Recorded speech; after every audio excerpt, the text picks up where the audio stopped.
요한, 요한복음 1장 14절부터입니다. 1장 14절요? 아마, 있습니다. 요한복음 1장 14절. 지난주에 우리 정대성 목사님하고 사모님하고 또, 그 1대1로 한 30분 넘게 했죠. 같이 교제하는 게 좋던. 예. 또 깊이 또 관정도 같이 나누고 하니까 참 좋았습니다.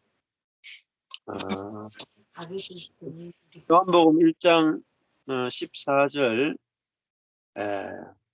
이 말씀이 이제 굉장히 오늘 한 절, 이 말씀이 굉장히 유명한 말씀이고, 중요한 말씀입니다.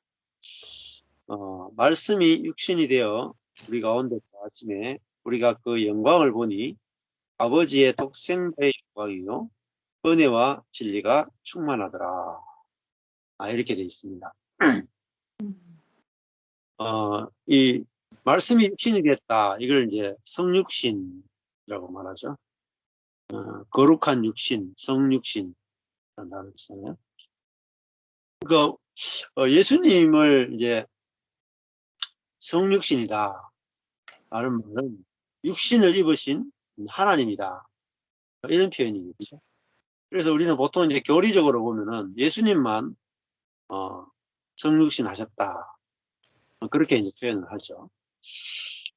근데 그 예수님만 거룩한 육신을 입은 게 아니라 사실은 우리도 예수 안에 포함되어서 우리도 거룩한 육신이 되는 거죠. 왜냐하면 이제 우리 안에 있는 그리스도의 영이 우리의 육신을 통치하고 지배하는 그런 신약 시대에 우리가 들어왔단 말이죠.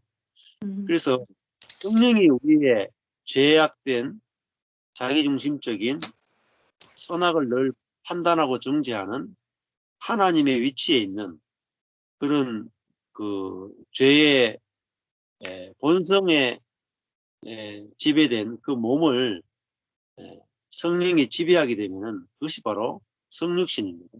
거룩한 육신입니다. 그래서 모든 그리스도인은 이 성령이 몸을 지배하는 그 삶을 살도록 부름받은 존재라는 것입니다. 이 육신을 이기지 못하면은 사실은 아무런 의미가 없습니다. 자, 그래서 이 특별히 그 말씀이 육신이 되었다라는 말은 그 말씀이 육신을 이길 수 있다라는 거겠죠. 말씀만이 육신을 이길 수 있다. 이렇게 표현할 수 있을 것이고, 그래서 말씀이 육신을 통해서 표현된다라고 할 수 있겠죠. 말씀이 육신을 지배한다. 또 말씀을 우리가 먹으니까 말씀이 육신을 통해서 실제화돼서 나타나는 거죠. 그러니까 다른 말하면 또 말씀 사람이 된다 이렇게 표현할 수 있을 것이고요. 이 사실 구약 시대 때는 그 말씀이 육신이 될 수가 없어요. 신약 시대에만 가능한 겁니다. 우리가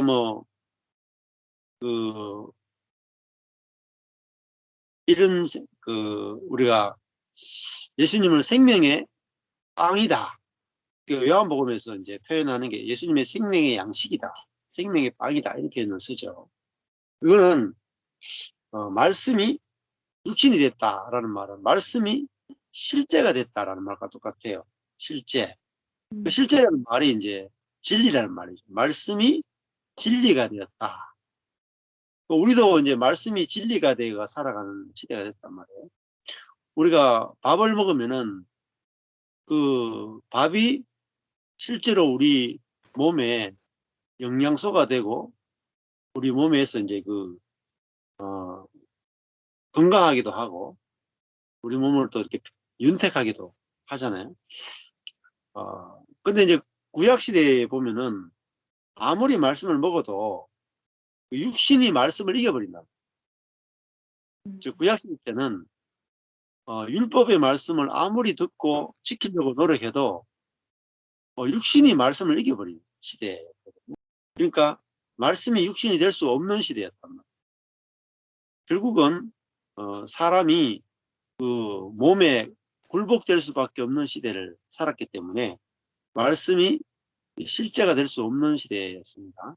신약 시대는 이제 말씀이 육신을 이겨서 말씀이 육신을 통치하는 그런 시대에 왔기 때문에 정말 완전히 다른 시대를 산다라고 볼 수 있죠. 이제 이런 게 실제로 살아봐야 되는 겁니다. 실제로 살아. 그러니까 평안이라고 하는 것도 우리가 뭐 예수 믿으면 참 마음이 평안해진다. 그런 것도 이제 보면은 그 잠시의 평안은 있죠. 잠시 뭐 예수 믿고 나서 뭐 기도하거나 여러 가지 하면 잠시 평안한데 인생 전체가 평안하냐 이렇게 물으면은 어려운 일이 생기고 부부끼리 다투고 뭐 죄를 짓고 나면 정죄감이 들고 그래서 그리스도인들도 보면은 정말 불신자들과 비교해서 조금 더 평안한 건 있어도 정말 이게 절대적인 평안이나 이런 것들은 잘 없습니다. 예. 또 믿음이라고 하는 것도 어려운 문제가 생기면은 믿음이 없고 자꾸 염려가 우리를 지배하는 것을 볼 수가 있죠. 또 원수를 만나면은 원수가 없을 때는 뭐 사랑도 가능한 것 같지만 원수를 만나면은 미움이 우리를 지배해 버리는 것을 볼 수 있습니다. 그 말은 말씀이 육신이 되지 못했다는 거죠. 네. 그런데 이제 그 십자가의 복음, 그리스도와 함께 죽고 그리스도가 나를 통해 사는 삶, 이게 말씀이 육신이 되어 사는 삶인데 이거는 정말 실제를 살아가는 거예요. 네.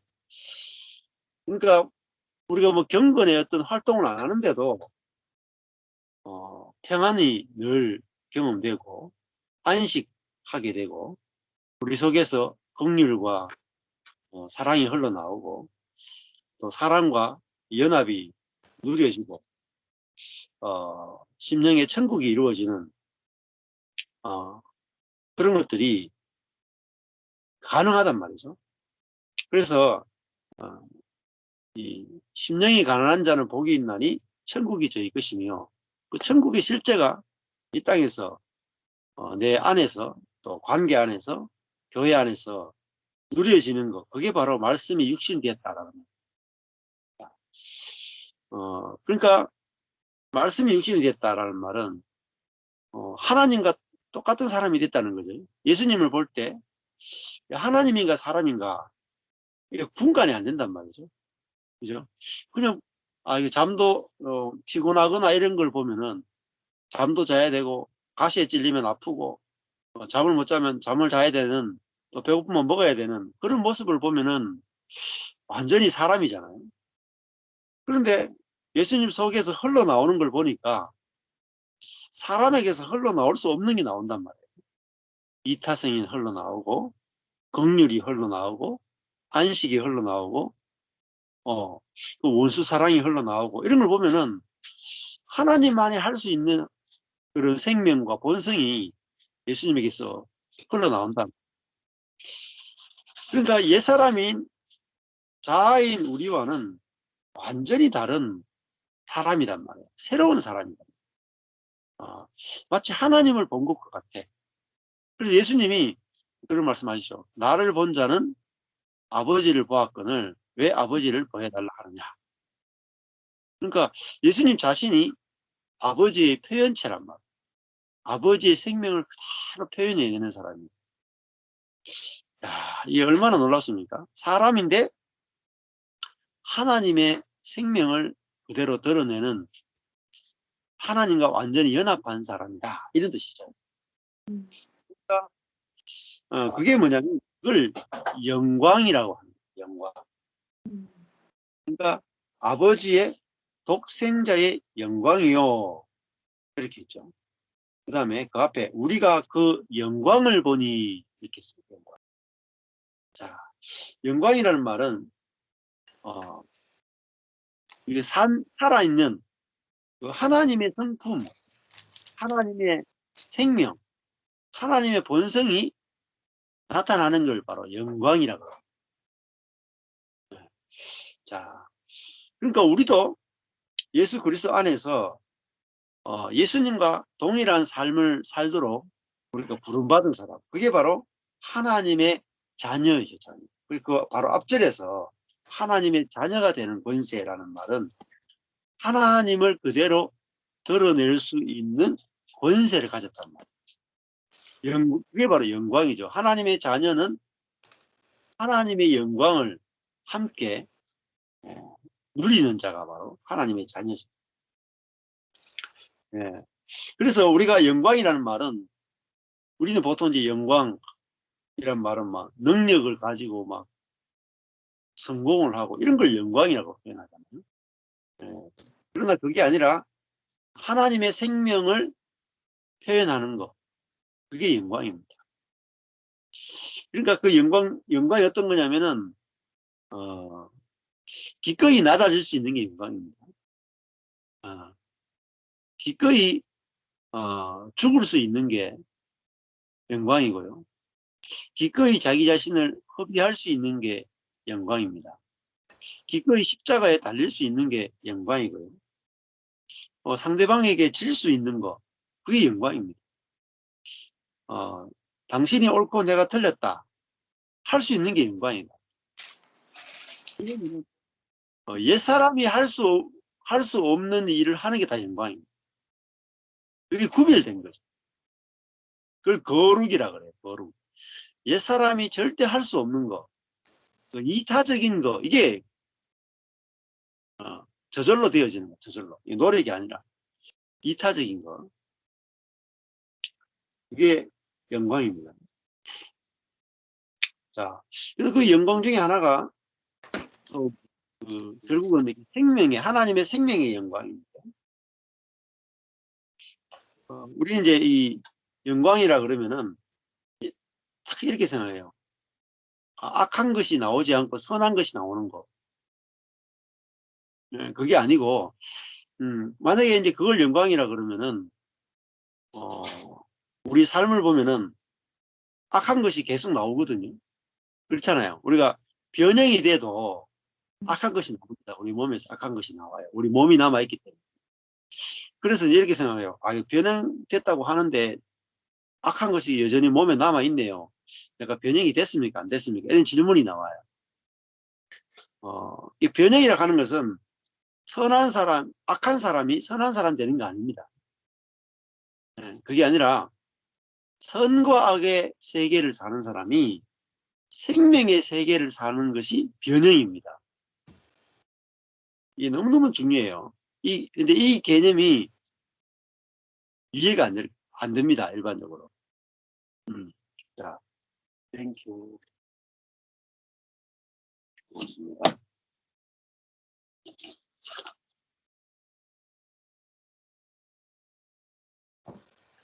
자, 그 생명의 세계, 영광의 세계는 정죄가 없는 것입니다. 정죄가 없는. 그리스도 예수 안에 있는 자에게는 결코 정죄함이 없다. 정죄가 없는 것, 이게 바로 생명입니다. 자, 예를 들어볼까요? 우리 이렇게 예수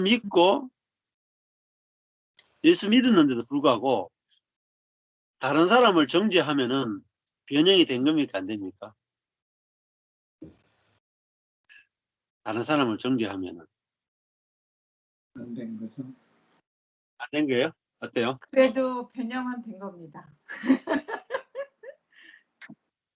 왜 변형이 된 겁니까? 주님이 주님, 그러니까 과거의 율법에서 살던 삶에서는 죽고 그리스도 안에 살 때는 내가 이미 주님이 과거, 현재, 미래 모든 죄까지 십자가에서 다 도말을 하셨는데 우리가 실수해서 자꾸 오는 것도 그거는 옛사람이지 내가 현재 새 사람은 아니죠. 아멘. 옛사람인데 새 사람 아니면 변형된 게 아니잖아. 근데 우리 육신은 아직 육신이 있기 때문에 옛사람의 것이 나올 수 있어도 이미 주님이 다 해결을 하신 거잖아요. 우리를. 그렇죠. 그걸 아는 게 굉장히 중요해요. 그러니까 우리는 이제 생명 그러면은 다른 사람을 정죄하지 않는 그 상태, 내가 다른 사람을 정죄하지 않는 상태, 그것도 생명이에요. 그것도 변형된 생명이에요. 왜냐하면 내 속에서 이제 다른 사람을 정죄하는 것이 아니라 다른 사람을 살리는 것이 나오는 것, 그게 이제 예수 생명이란 말이에요. 근데 또 하나의 생명이 뭐냐면은 내가 다른 사람을 정죄해도 다른 사람을 정죄하는 나를 정죄하지 않는 것이 나오는 것, 그게 또 생명이야. 여기까지 아셔야 돼요. 아시겠죠? 이거 모르면은 계속 헷갈려요. 그러니까 내가 다른 사람을 정죄하지 않는 것, 그게 예수 생명이고 그게 영광입니다. 그죠? 내 속에서 다른 사람에 대해서 선악을 판단하지 않는 것, 그게 예수 생명이에요. 그런데 내가 그 다른 사람에 대해서 판단하고 정죄하는 것이 나감에도 불구하고 그 다른 사람을 정죄하는 나를 선악으로 판단하지 않는 것, 그게 또 예수 생명입니다. 그러니까 근데 아무도 그런 경우에는 그 정죄는 하는데 자기가 말이 어렵네요. 정죄하면서도 실제로 자기 안에서 그 정죄하고 있는 자신을 본다는 것이 또 생명이라고 한다면 그거는 실제로 실제성이 없는 거잖아요.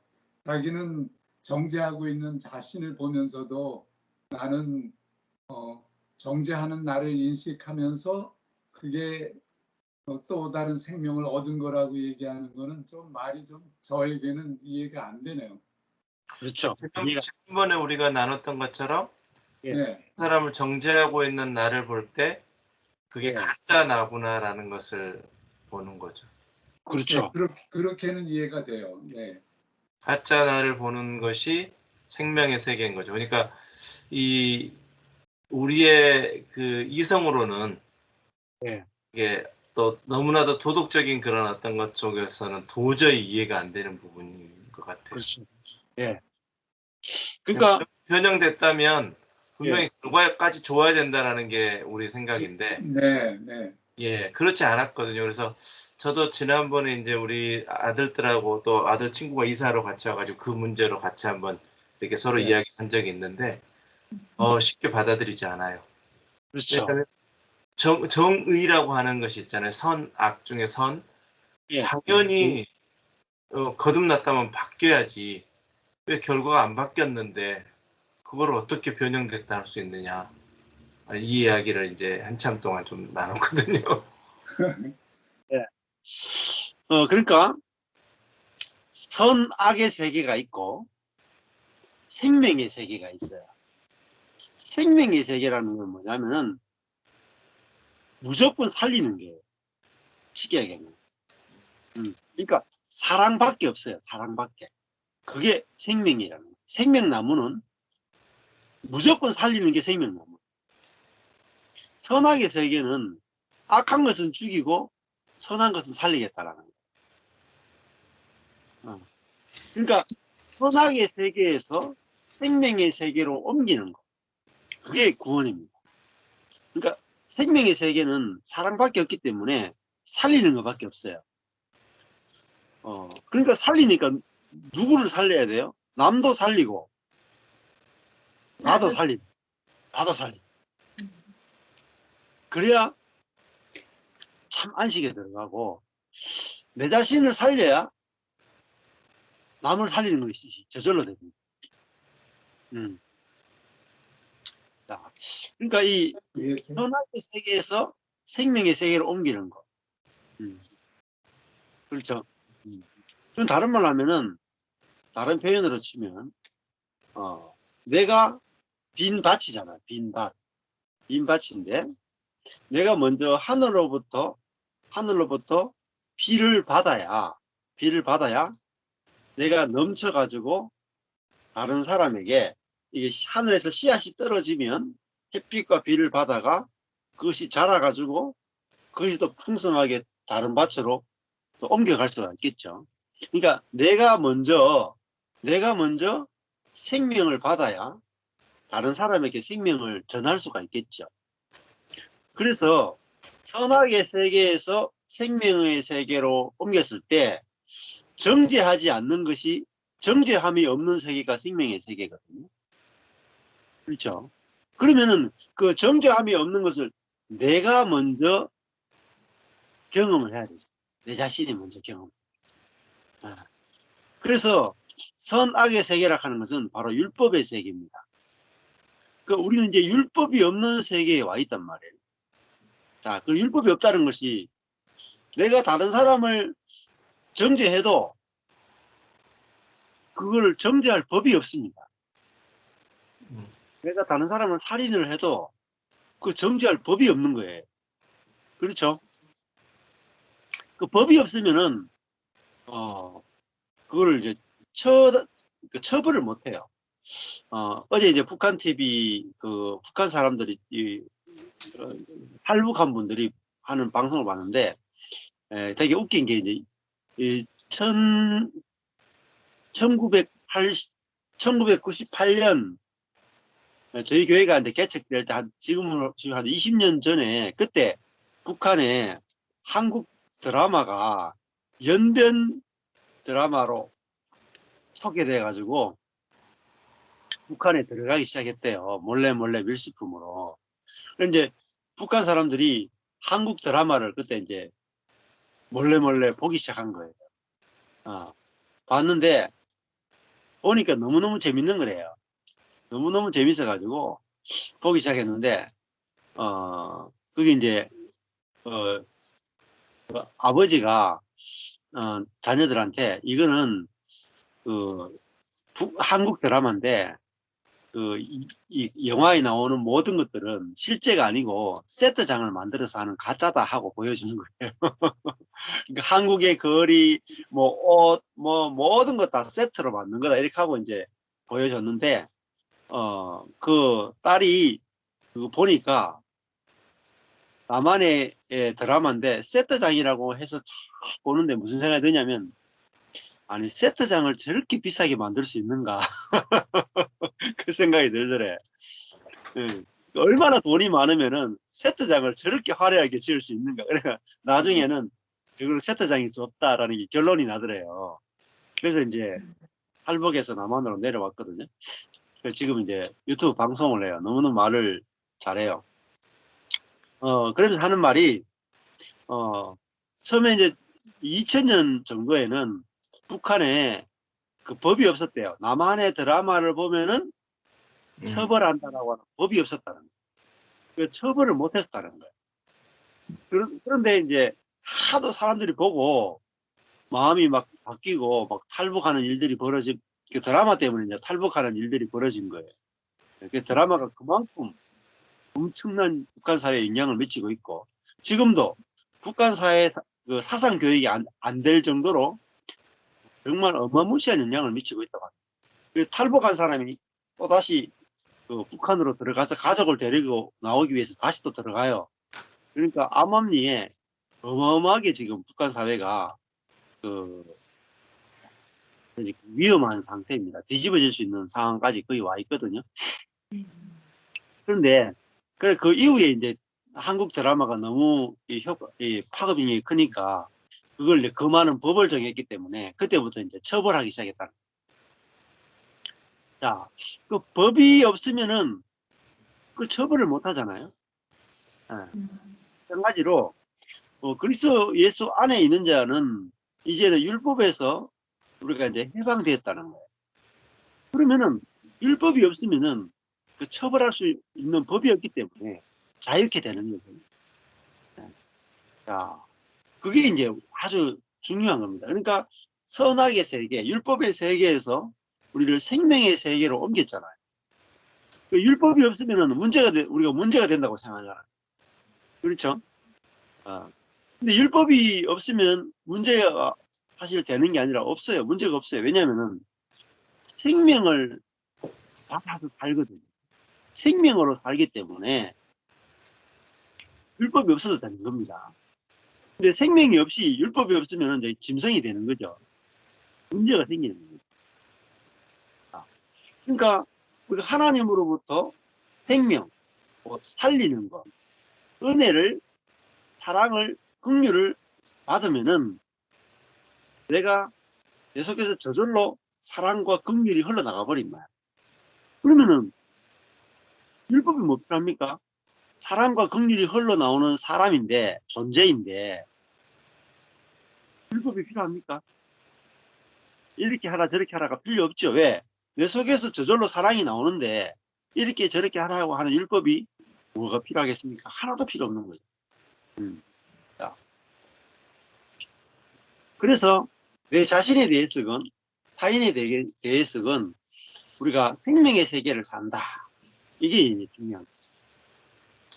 그러면은 생명, 이렇게 생각해 보세요. 생명의 세계를 사는 교회는 어떤 모습이 있습니까? 생각해 보세요.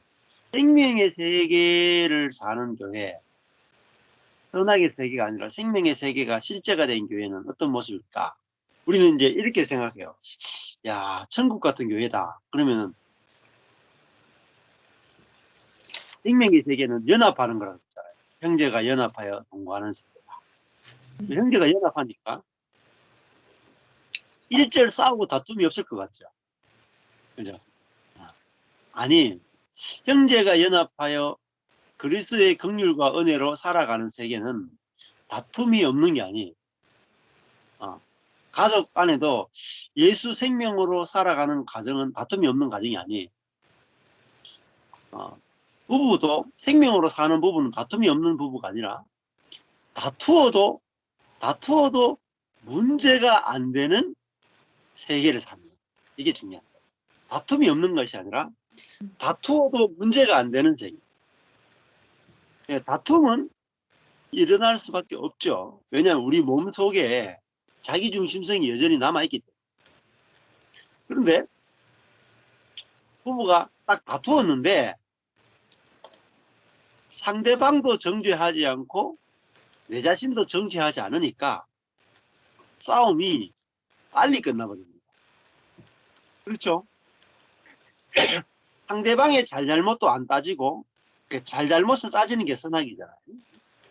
또 내 자신의 잘잘못도 안 따지는 거예요. 그렇죠? 그 싸움이 일어나도 싸웠던 것에 대해서도 살리는 생각이 나오고 살리는 판단이 나오고 살리는 감정이 나오고 살리는 선택이 나오고. 그러니까 교회 안에서건 가정 안에서건 아주 갑자기 큰 문제로 확 다투었어요. 예를 들면은 갑자기 의견이 충돌해가지고 멱살 잡고 싸웠어. 그러면 보통 교회 같은 경우에는 어떻게 했어요? 한 가정이 떠난다거나, 예? 목사님한테 열받아가 갑자기 목사님한테 욕을 한마디 했어. 아니면 목사가 뭐 성도한테 욕을 했어. 예를 들면. 아니면 자기도 모르게 무의식적으로 또 상처 주는 행동을 했을 수가 있어요. 만약에 편애를 했다거나. 그러면은 그걸 못 풀잖아요. 1년, 2년, 3년, 4년 가져갔다가 결국은 나가거나 이런 일이 벌어지죠. 근데 그 생명의 세계를 사는 그 하나님의 자녀들은 그런 엄청난 실수를 했는데 엄청난 상처를 주고 받았는데도 불구하고 그럴 수 있지 하고 넘어가 버립니다. 그게 생명의 세계예요. 그러니까 우리 몸속에 죄가 드러나더라도 몸은 당연히 그렇지 하고 넘어가 버려요. 그러니까 오히려 정말 저 정도로 싸웠으면은 도저히 화해가 안 되는 거 있잖아요. 우리가 봤을 때 저 정도로 싸우면 도저히 화해할 수 없는데 하는데 하루 만에 화해해가지고 관계가 더 좋아졌고. 그러니까 세상과 완전히 다른 거죠. 자, 그게 바로 그 생명의 교회입니다. 말씀이 육신이 된 사람들. 그러니까 생명이 육신이 된 사람. 실제로 이제 이런 일들이 일어납니다. 예. 저도 이제 저희 부부도 부부싸움 역사를 이렇게 보면은 복음을 깨닫고 나니까 싸우고 나서 회복하는 속도가 갈수록 빨라집니다. 옛날에는 이제 싸우면은 예를 들면은 한 일주일 갔다. 근데 이제 선악의 세계니까 서로 잘잘못을 따지고 잘못한 거 있으면 고칠 때까지는 마음을 안 풀죠. 네. 사과하고 고칠 때까지 안 풀잖아요. 그러니까 뭐 어떤 문제는 1년도 가고 어떤 상처는 몇 년도 가고 다시 끄집어내잖아요. 네. 근데 그 부부지간에도 제일 힘든 게 뭡니까? 전에도 그랬잖아 이런 거 있잖아요. 항상 그래. 항상 그러잖아. 뭐 떠오르잖아. 뭐 이런 거 있잖아요. 와, 그거 진짜 뭐 도망갈 수가 없잖아요. 과거의 거 다 들고 오는데 과거는 바꿀 수가 없는데 과거의 것을 다 들고 오면은 그 다음부터는 막 서로 속이 상해가지고 뭐 못 살죠. 근데 그리스도 예수 안에 있는 자에게는 정죄함이 없다. 자기한테는 그 말씀을 아멘해요. 100% 아멘하는 일이지만 그 상대방한테는 아멘이 안 돼요. 항상 노멘한다. 그러니까 그러니까 완전히 세계가 바뀌어야 되는 겁니다. 율법의 세계에서 생명의 세계로 옮기는 것을 구원이라고 해요. 그러니까 죄와 사망의 법에서 생명의 성령의 법으로 옮기는 거예요. 그러니까 북한 사회에서 남한 사회로 옮기는 게 구원이지, 뭐 북한 사회에서 조금 더 잘 산다고 해서 뭐 그게 전혀 의미가 있는 게 아니란 말이죠. 그러니까 완전히 세계를 옮겨봐야 돼요. 그러니까 북한 사회에 있으면 그 정죄함이 없습니다. 정죄함이 끝이 없어요. 그러니까 북한 사회에서는 뭐 그 거주 이전의 자유가 없잖아요. 거주를 이렇게 자기 마음대로 못 살아요. 자기 마음대로 생각도 못 하고 자기 마음대로 선택을 못 하잖아요. 남한에 내려오면은 정말 살고 싶은 대로 살고 싶은 지역에 살고 살고 싶은 대로 자기 마음대로 생각하고 살아요. 자기 마음대로 말해도 법에 저촉이 안 됩니다. 표현의 자유가 있기 때문에. 그처럼 북한에서는 표현의 자유가 없죠. 남한을 찬양하면 바로 그냥 아오지 탄광하러 가는 거죠. 네. 근데 남한에 오면은 북한에 나는 김정은이 좋다 이런 말 해도 안 잡혀가죠. 정죄함이 없잖아요. 그러니까 이 자유민주주의라 하는 것은 표현의 자유가 있다. 표현의 자유. 심지어 결사의 자유까지 있다. 자기 의견을 마음대로 표현할 수 있는 자유가 있는 거죠. 그러니까 표현에 대해서 정죄함이 없는 것처럼 이 생명의 세계라고 하는 것은 그 율법이 없기 때문에, 율법이 없으면은 굉장히 문제가 된다고 배웠잖아요, 우리가요. 그죠? 율법은 반드시 있어야 된다, 이렇게 배웠잖아요. 생명의 세계는 율법이 없어도 된다는 거죠. 그러니까, 왜냐면, 하나님이 우리 안에 내주하시기 때문에, 이제는 율법이라고 하는 것이 우리 밖에 없어도 된다는 말이에요. 율법을 실제화시키고, 율법을 완성시켜 줄 분이 우리 몸 안에 와 계시단 말이에요. 그래서 로마서 8장에 보면은 결국 그렇게 말하죠. 율법은 지킴으로 완성하는 게 아니다. 로마서 8장 4절에 보면은 육신을 좇지 않고 그 영을 좇아 행하는 우리에게 율법의 요구를 이루어지게 하려 하십니다. 이렇게 돼 있어요. 자, 율법의 요구는 육신을 좇는 상태에서는 절대로 이루어질 수가 없습니다. 그러니까 내가 율법을 지키겠다 하는 사람은 절대 율법의 요구를 완성할 수가 없습니다. 그러니까 율법의 요구는 어떻게 이루어지냐면 그 영을 조차 행하는 사람에게만 율법의 요구가 이루어지게 돼 있다. 아, 이게 진짜 중요합니다.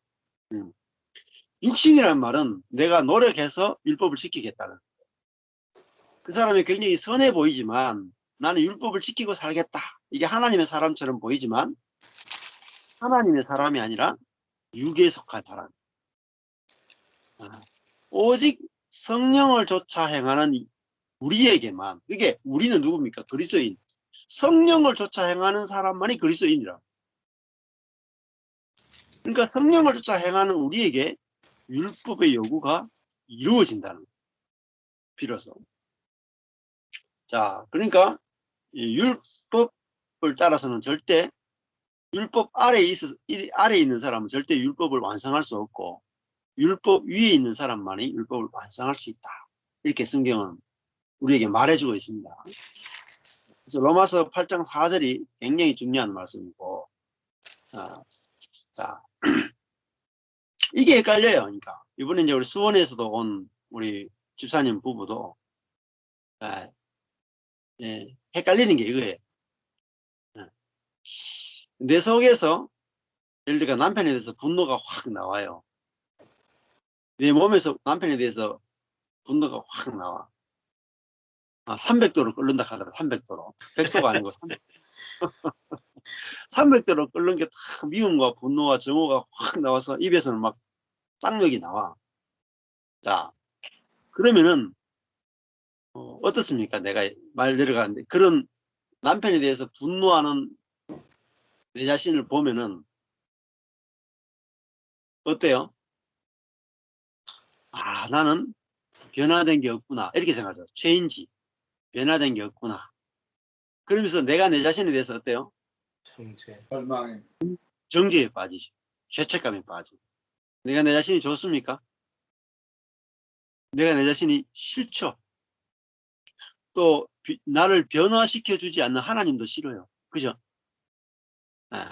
그러니까 하나님도 싫고 내 자신도 싫고 나를 열받게 하는 저 인간도 싫고 다 싫어. 그러니까 안 행복하죠. 그러니까 근데 내가 어느 세계를 살고 있어요, 지금? 육신의 세계. 선악의 세계를 살고 있어요? 생명의 세계를 살고 있어요? 생명의 선하게. 내 자신이 지금 살고 있는 거는 이제 선악의 세계를 살고 있잖아요. 네. 남편도 선악을 가지고 정죄하고 있고 남편을 정죄하는 나도 정죄하고 있죠. 그렇죠? 또 나를 정죄하신 하나님도 나를 정죄하신 하나님으로 생각하고 있죠. 그래서 하나님에 대해서 내가 또 선악을 판단해 버리잖아요. 그러니까 완전히 내가 이제 선악의 세계를 살고 있는 거죠. 아, 그게 이제 처음에는 보여야 돼요. 야, 내가 완전히 선악의 세계, 정죄의 세계를 살고 있구나. 그런데 하나님은 나를 생명의 세계로 옮겼다는 걸 아셔. 그리스도 예수 안에서 이미 생명의 세계로 옮긴 거예요. 그래서 내가 남편에 대해서 300도로 팍 끌어도 하나님은 나를 조금도 정죄하지 않으신다는 거예요. 그러니까 왜냐? 하나님과 나 사이에 율법이 없고 그리스도 예수 안에서 하나님과 내가 이미 화목해 되었단 말이에요. 정죄함이 없다. 그래서 야, 내가 율법의 세계에서 생명의 세계로 하나님이 옮겨 놓으셨구나. 그러면은 갑자기 나도 모르게 남편에 대해서 300도로 팍 끌었어요. 폭발해가지고 욕을 막 했어요. 이제 물을 쏟았죠.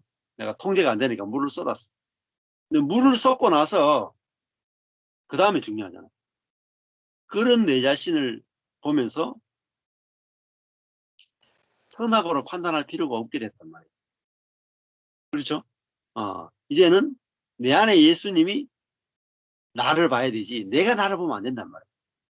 그렇죠? 내가 사는 것이 아니라 내 안에 예수가 산다는 말은 내가 폭발한 나를 누가 봐야 돼요? 내가 나를 폭발한 나를 보는 게 아니라 내 안에 예수가 폭발한 나를 보는 거란 말이에요. 그게 생명의 세계를 사는 거예요. 그러니까 폭발한 나를 보면서 예수님은 그 십자가 위에서 뭐라고 말씀하십니까? 저들의 죄를 알지 못하고 저들의 죄를 용서해 달라고 중보하셨죠. 그리고 그 십자가에 달린 예수의 눈으로 내 자신을 봐야 된단 말이에요. 그건 이제 결코 정죄함이 없죠. 자, 이게 바로 생명입니다. 그러니까 예수님 자신이 하나님 아버지와의 관계 속에서 어떤 관계냐면은 그걸 보니까 아버지의 독생자의 영광이다 이렇게 말했죠. 예수님이 아버지의 독생자라는 말은 아들이라는 거죠. 아들. 자, 예수님은 하나님과 독특한 관계를 가졌죠. 아주 독특한 관계예요. 이 구약과 신약을 구약을 통틀어 가지고 하나님을 아버지라고 부른 분은 예수님이 유일합니다. 그러니까 모든 사람은 하나님을 하나님이라고 불렀잖아요. 그리고 너무너무 두려워했어요. 여호와의 이름을 망령되이 읽지 말라 해가지고 하나님을 만나면 죽는다고 생각했어요. 그러니까 하나님을 율법의 하나님으로 다 인식했다고. 율법의 하나님.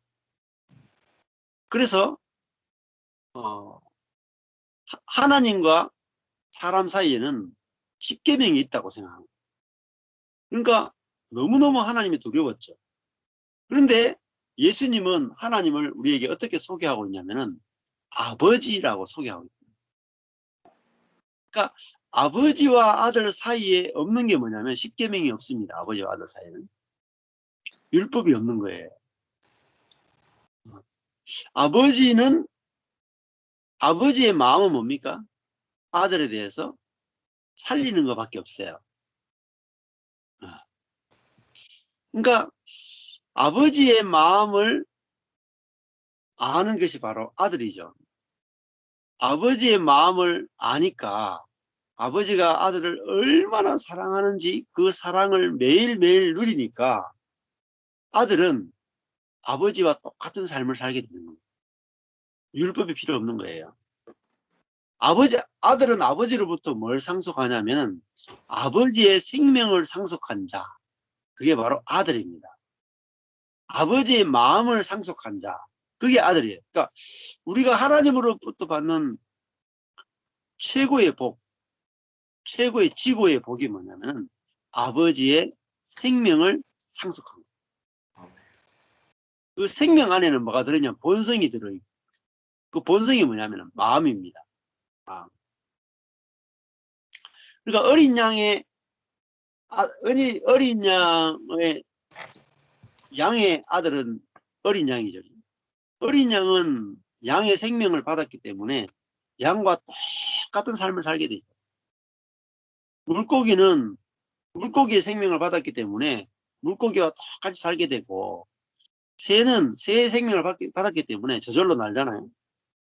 그것처럼 하나님의 생명을 받게 되면은 하나님처럼 살게 되는 거예요. 저절로.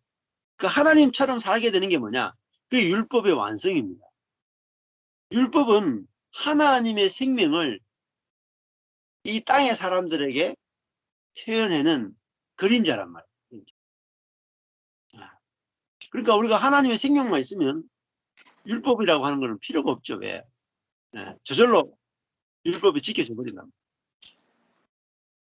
하나님의 생명만 있으면 하나님을 사랑하게 되고 이웃을 사랑하게 되잖아요. 저절로. 하나님의 생명이 사랑이잖아요. 저절로 되는데 뭐 율법이 필요합니까? 자, 이게 아주 중요한 거죠. 그래서 아버지의 독생자를 할 때 독생자라는 말 자체가 유일하게 생명인 분이랑 아버지의 유일한 생명의 영광이다. 그러니까 아버지를 유일하게 표현해내는 아들 이런 뜻이죠. 그러니까 아버지의 독생자의 영광이라는 말은 결국은 아버지의 영광이라는 말. 자, 그리스도인들이 우리가 더 이 십자가의 복음을 듣기 전에 그리스도인들이 평생 이렇게 목표를 하는 게 뭡니까? 율법을 다 지키고 싶다는 거예요. 맞죠? 하나님 말씀대로 완벽하게 살고 싶다 이런 거잖아요. 그래서 하나님 말씀대로 잘 사는 사람들 보면 부럽죠. 하나님 말씀대로 막 이렇게 사랑이 넘치고 죄가 없고 거룩하고 그런 사람들 보면은 부럽잖아요. 그래서 노력해서 그렇게 되는 거죠. 그런데 그리스도인은 하나님 아버지의 생명을 상속받아 가지고 하나님 아버지의 성품, 사랑과 희락과 화평과 오래 참음과 자비와 양선과 충성과 온유와 절제, 이 9가지 하나님의 영의 열매, 생명의 열매가 저절로 맺힌단 말이에요. 요한복음 이제 15장에 가면은 포도나무와 가지의 비유가 나오는데, 요한복음 15장에 가면은 절로 열매를 맺느냐. 가지는 나무에 붙어 있기만 하면은 저절로 열매를 맺지, 노력해서 맺는 가지는 없답니다. 그러니까 스티브 맥베이의 책에서도 제일 중요한 내용 중에 하나가 뭐냐면은 저절로 열매 맺는 거예요. 노력하지 않게 됩니다. 노력하지 않게. 그러니까 노력하지 않는데 어떻게 율법이 지켜지는가? 지금까지는 우리가 하나님 말씀을 지키려고 노력해야 된다고 배웠잖아요. 그렇죠? 애써야 되는 거죠. 근데 스티븐 맥베이의 은혜의 비밀 1번이 노력하지 않기. 이건 이해할 수 없는 겁니다. 기독교인의 한 98%가 이해할 수 없는 게 노력하지 않기 비밀. 다 교회들 가면 다 노력하라는 거잖아요. 목사님 매주 하라는 말이 노력하라는 거죠. 더 기도하십시오. 더 찬양하십시오. 더 예배하십시오. 더 사랑하십시오. 더 믿으십시오. 더 제자 훈련 받으십시오. 더 전도하십시오. 계속 노력을 강조하죠. 근데 복음은 노력하지 마십시오. 노력할수록 안 됩니다. 안식하십시오. 힘주지 말고 힘 빼십시오. 그겁니다. 그러니까 뭐 야구를 운동을 배우면요.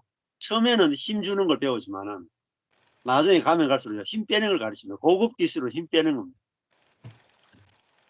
탁구를 치더라도, 저 탁구를 좋아하는데, 제가 동네 탁구는 잘 쳐요. 동네 탁구 수준에서는 잘 치는 편입니다. 그 선수급들한테는 치지만은 동네에서는 잘 치는 편이에요. 근데 제가 그 코치 있잖아요. 코치. 매일 탁구 치는 분 있잖아요. 매일 치는 분. 그 사람 만나가 이렇게 제가 치잖아요. 그러면은 뭐라 하냐면 힘이 너무 많이 들었다. 저는 힘 뺀다고 치거든요. 힘 뺀다고 쳐. 근데 아무리 힘 빼려고 해도 힘이 안 빠져요. 근데 고수는 진짜 치는데 보면요. 힘이 하나도 안 들어가. 그러니까 이게 몸이 너무 부드러우니까 이렇게 부드럽게 딱 익혀진 폼이 있거든요. 딱 정확한 폼에서 부드럽게 치니까 공이 부드럽게 딱 맞아가지고 아주 정교하게 탁 다 들어가거든요. 그래서 아들은 이 아버지의 독생자 아들의 특징은 아들은 일하는 자가 아니라는 거예요. 아들은 일하지 않고 아버지의 모든 것을 상속해서 누리는 자. 그게 아들이란 거예요. 그러니까 저도 복음을 깨닫고 나니까 노력하지 않고 그저 상속받아서 누리는 세계를 이제 보게 돼요. 야, 그러니까 이 너무너무 좋은 거예요. 진짜. 12년 동안 제가 놀고 있거든요, 지금. 12년 동안. 근데, 되어지는 일은 제가 10년 동안 했는 것보다 훨씬 더, 그 효과적이고, 훨씬 더 영향력이 큽니다. 제가 10년 동안 했던 일은 싹 다 무너지고, 다 흩어졌잖아요. 물론 그래가지고 지금 3개의 교회가 개척되어 있지만 하여튼 싹 다 흩어졌어요. 그런데 12년 동안은 정말 제가 노력하지 않거든요. 전혀 노력하지 않거든요. 매일 놀고 안식하거든요. 근데 그 12년 동안에 지금 이제 미국까지 복음을 전하고 있고 호주 뉴질랜드까지 복음을 전하고 있잖아요. 뭐 제가 찾아간 것이 아니고 저를 찾아오는 사람 때문에, 그러니까 이거 생각도 못하죠. 뭐 아내하고도 저 자주 그런 이야기 하는데, 야, 뭐 보통 생각해 보세요. 저와 같은 아주 이렇게 지금도 20년째 개척교회를 못 벗어나고 있는 이런 사람이 미국에 있는 분들하고 호주에 있는 분들, 그것도 목회자들을 대상으로 수년 동안 성경 공부를 한다.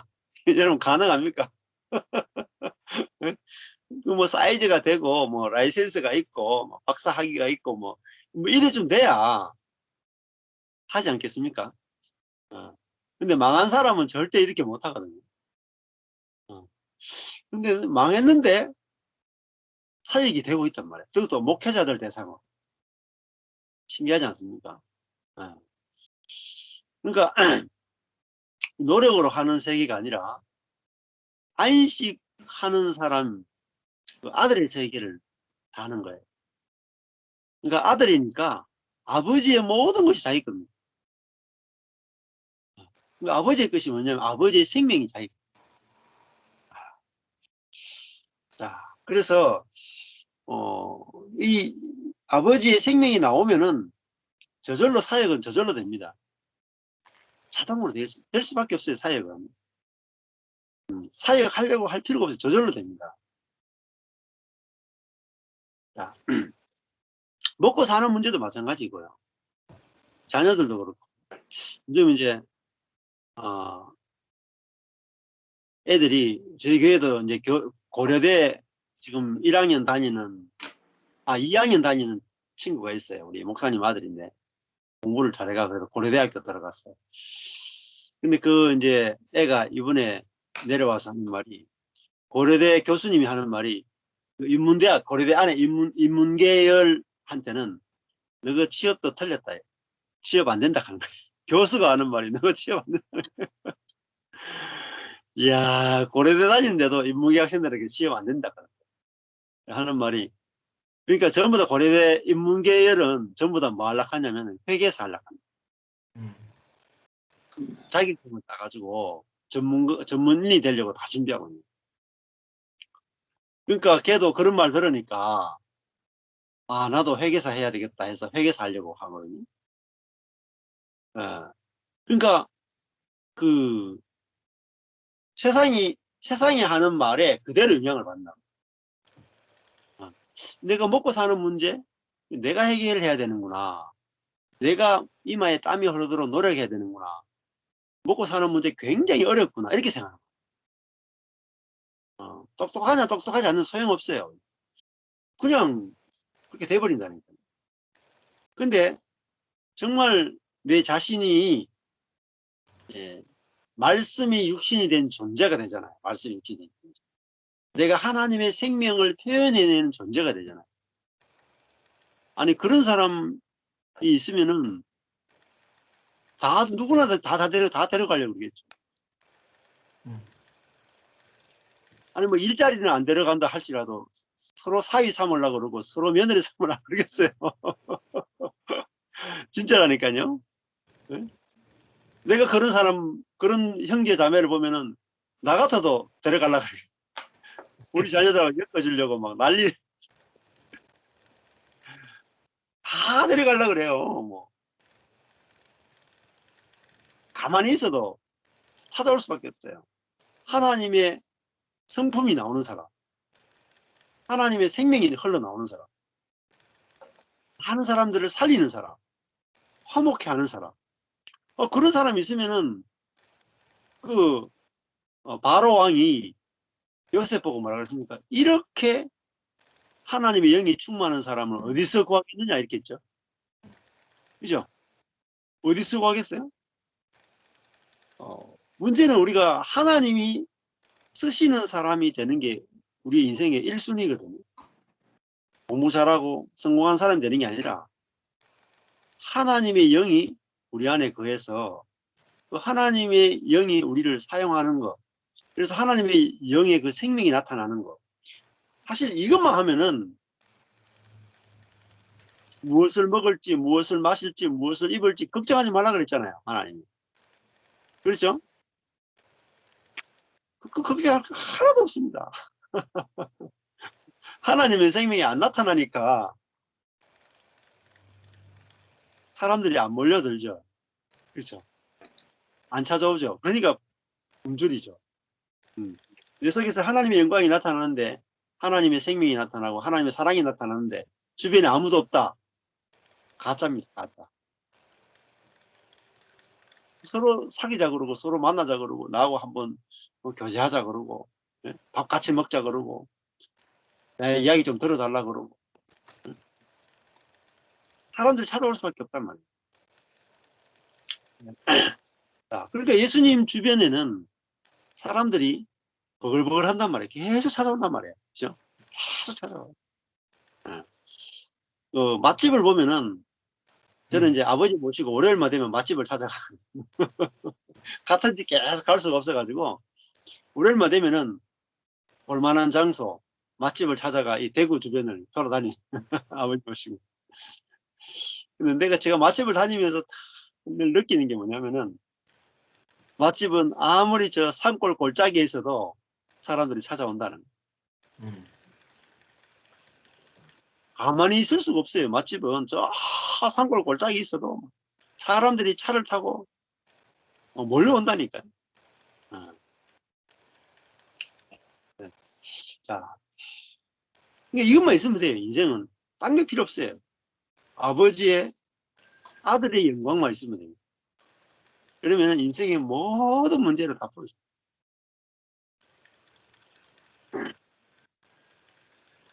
저도 이걸 보고 아버지 예수 그리스도의 생명으로 사는 사람 이걸 보고 나니까 그다음에 인생이 너무 쉽게 풀어져요. 힘든 게 없어요. 힘든 게 없어요. 연결돼 가지고 사람을 계속 만납니다. 이 사람 만나면 또 그 다음 사람 만나고 이 사람을 통해서 또 그 다음 사람 만나고 끊어지지 않고 계속해서 사람을 만납니다. 그런 일들이 벌어집니다. 자, 그래서 그 밑에 설명을 다 드렸습니다. 아버지의 독생자의 영광이요. 자, 그 아버지의 독생자의 영광을 이제 영광이 뭐냐? 영광을 보니 영광이요. 이렇게 했어요. 우리가 그 영광을 봤는데 그 영광이 어떤 영광이냐? 아버지의 영광이다. 아버지. 근데 그 아버지의 영광이 뭐냐? 더 구체적으로 설명하죠. 처음에는 영광을 봤다. 이게 보다가 뭐냐면 보였단 말이에요. 갈릴리 나사렛의 예수를 봤는데 영광이 보였단 말이에요. 눈에 보였단 말이에요. 눈에 보이는 영광이죠. 만질 수 있는 영광이죠. 그죠? 나타나는 영광이잖아요. 근데 그것이 이게 아버지 영광이구나. 아버지 영광이다. 이걸 봤단 말이에요. 근데 그 아버지 영광이 뭐냐라고 물었을 때 그 은혜와 진리다. 아버지 영광이 구체적으로 뭐냐? 그거는 한마디로 하면 은혜란 말이에요. 그러니까 하나님은 아버지의 그 영광은 바로 은혜가 충만하더라. 충만. 넘치더라. 넘치.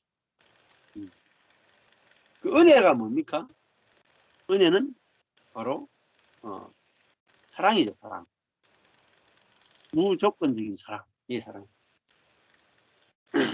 그 은혜가 충만한 거예요. 그게 바로 하나님의 영광이죠. 그럼 은혜는 남에게도 적용해야 되고 내 자신에게도 적용되는 거죠. 그렇죠? 은혜가 충만하다.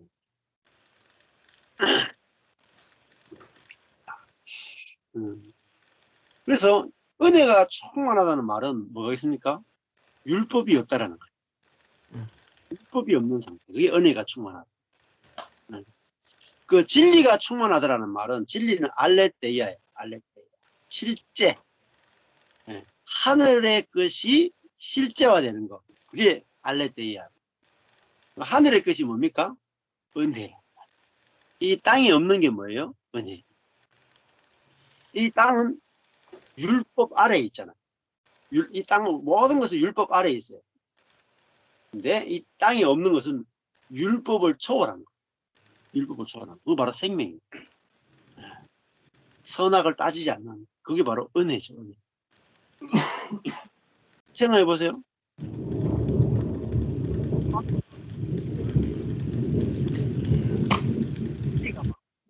내가 곧 길이요, 진리요, 생명이에요. 그렇죠? 진리가 곧 생명이고. 그러면 보세요. 아내가 만약에 남편한테 욕을 했어. 개의 아들이라고. 강아지라고 욕을 했어. 너무 열받아가지고. 근데 남편이 아내가 욕을 하는데도 그 판단하고 정지하지 않아. 율법으로 그 욕을 한 것이 옳으냐 그르냐 안 따져. 그게 뭐예요? 그게 은혜라 하는 거예요. 선악을 안 따져요. 아내가 욕을 해도 그럴 수 있지 뭐. 우리는 그 선과 악을 안 따지는 세계에 와 있다. 은혜의 세계에 와 있단 말이야. 그러니까 그러면 아내가 어떻게 했어요? 자기는 강아지라고 남편을 욕을 했는데 남편이 아내가 욕을 했는지 안 했는지에 대해서 전혀 생각이 없으면 아내가 뭐가 느껴지겠어요? 은혜가 느껴지지 않겠습니까? 자기는 열받아 욕을 했지만은, 그죠? 그게 바로 은혜의 세계라. 그 당신이 욕을 하건 안 하건 당신이 선한 여자다 악한 여자다 안 따지고 당신은 나의 하나뿐인 아내입니다. 그게 바로 은혜가 충만한 거죠. 네. 그러니까 이 다른 세계를 산다. 이게 오늘 이게 제일 중요한 게 우리가 선악의 세계를 사는 게 아니라 살리는 세계로 옮겼다. 그 살리는 영이 뭐냐면 생명의 성령이랍니다. 네, 살리는 영, 이게 생명의 성령. 자, 그래서 우리가 살리는 성령을 받는 거, 이게 중요합니다. 그러니까 우리가 어떤 영을 받느냐에 따라서 우리 모양이 나타나기 때문에. 자, 이게 신약의 성령은 능력의 성령이 아니라 살리는 성령입니다. 능력하면 물론 능력의 성령인데 우리가 생각하는 능력이 그런 능력이 아니에요. 뭐 귀신을 쫓아내고 병을 고치고 이런 능력이 아니에요. 막 방언을 하고 예언을 하고 이런 게 아니에요. 신약의 성령은 생명의 성령의 법을 달아요. 생명의 성령. 요한복음에서 생명의 성령을 이야기합니다. 그러니까 성령이 하는 일은 뭐냐면은 살리는 일을 합니다. 성령이 우리 속에서 지배하고 통치하면은 악한 사람에 대해서 악하다고 판단하지 않는 게 나옵니다. 내 속에서 내가 죄를 지어도 정죄하지 않고 은혜로 나를 살리는 게 나옵니다. 그게 바로 성령이 하시는 일이에요.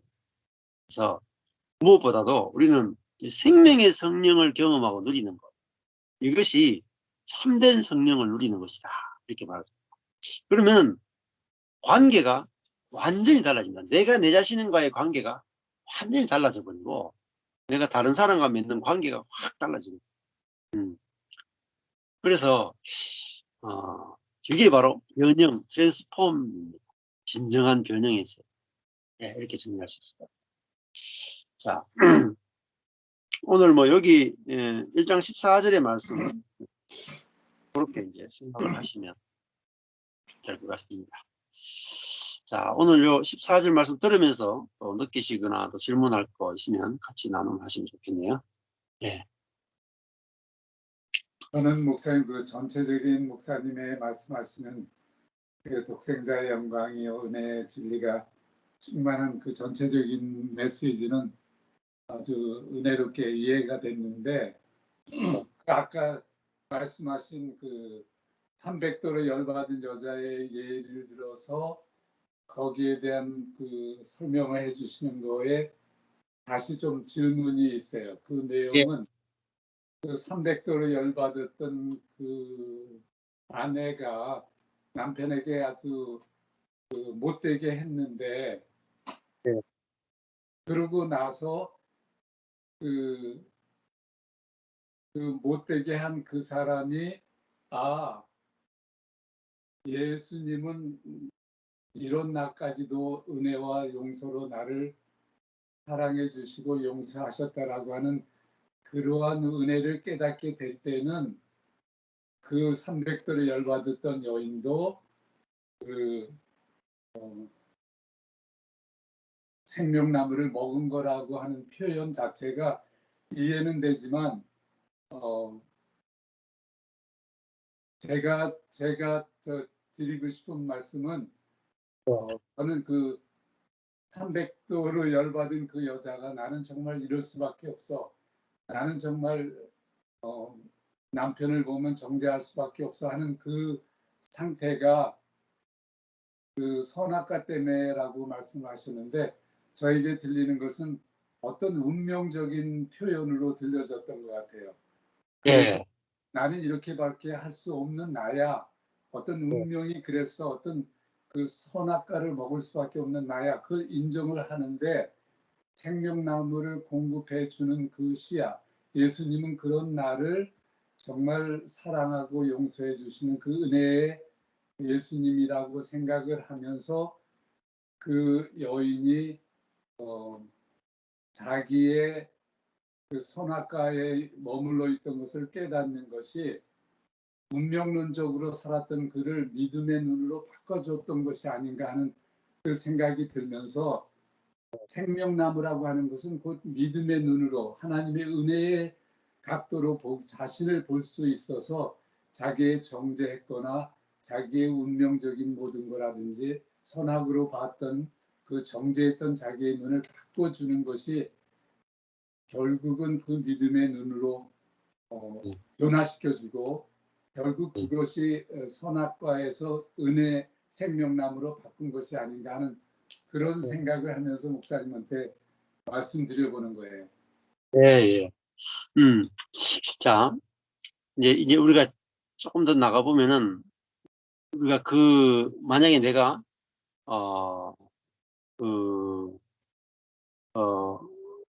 배우자끼리 서로 욕을 했거나 화를 냈다 칩시다. 그럼 우리는 주님이 용서해 주신다는 생각하잖아요. 용서. 그죠? 용서라는 개념도 아직은,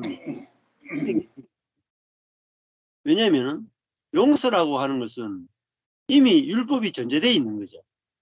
죄를 지었다는 거잖아요. 그죠? 죄를 그러니까 율법으로 정죄해 놓은 상태에서, 그 죄를 용서해 주는 거잖아요. 그 여전히 율법 아래에 있는 거예요. 용서라는 개념도 율법 아래에 있는 개념입니다.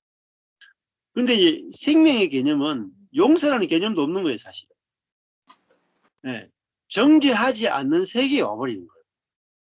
아예. 율법을 넘어서 버린다. 그러니까 율법이 없는 세계에 와버리는 거예요. 그게 바로 선악과의 세계가 아니라 생명의 세계입니다.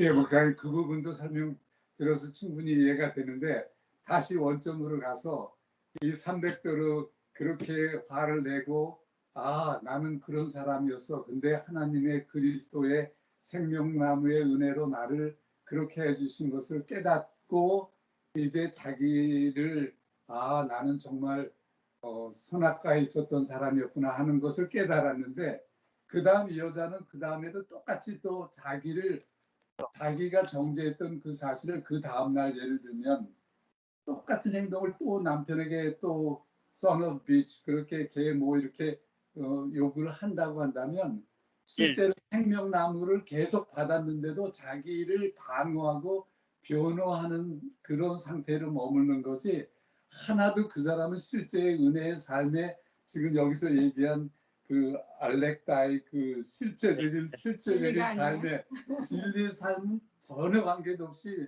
하루는 네.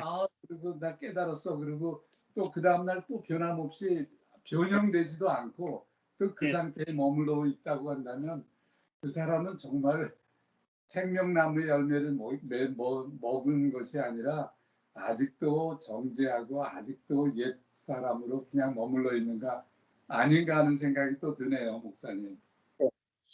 자, 거기서 한 단계 더 나가야 돼요. 내가 상대방에 대해서 욕을 했어요. 근데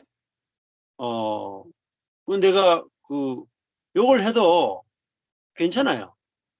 왜냐면은 이제는 우리가 정죄하지 않는 세계에 살거든요.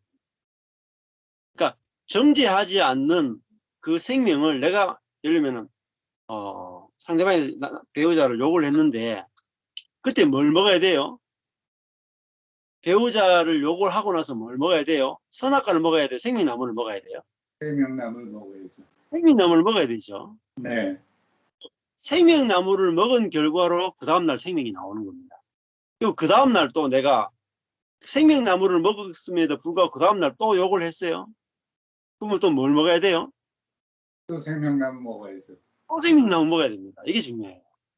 근데 오후에 또 싸웠어. 또 뭐 먹어야 됩니까?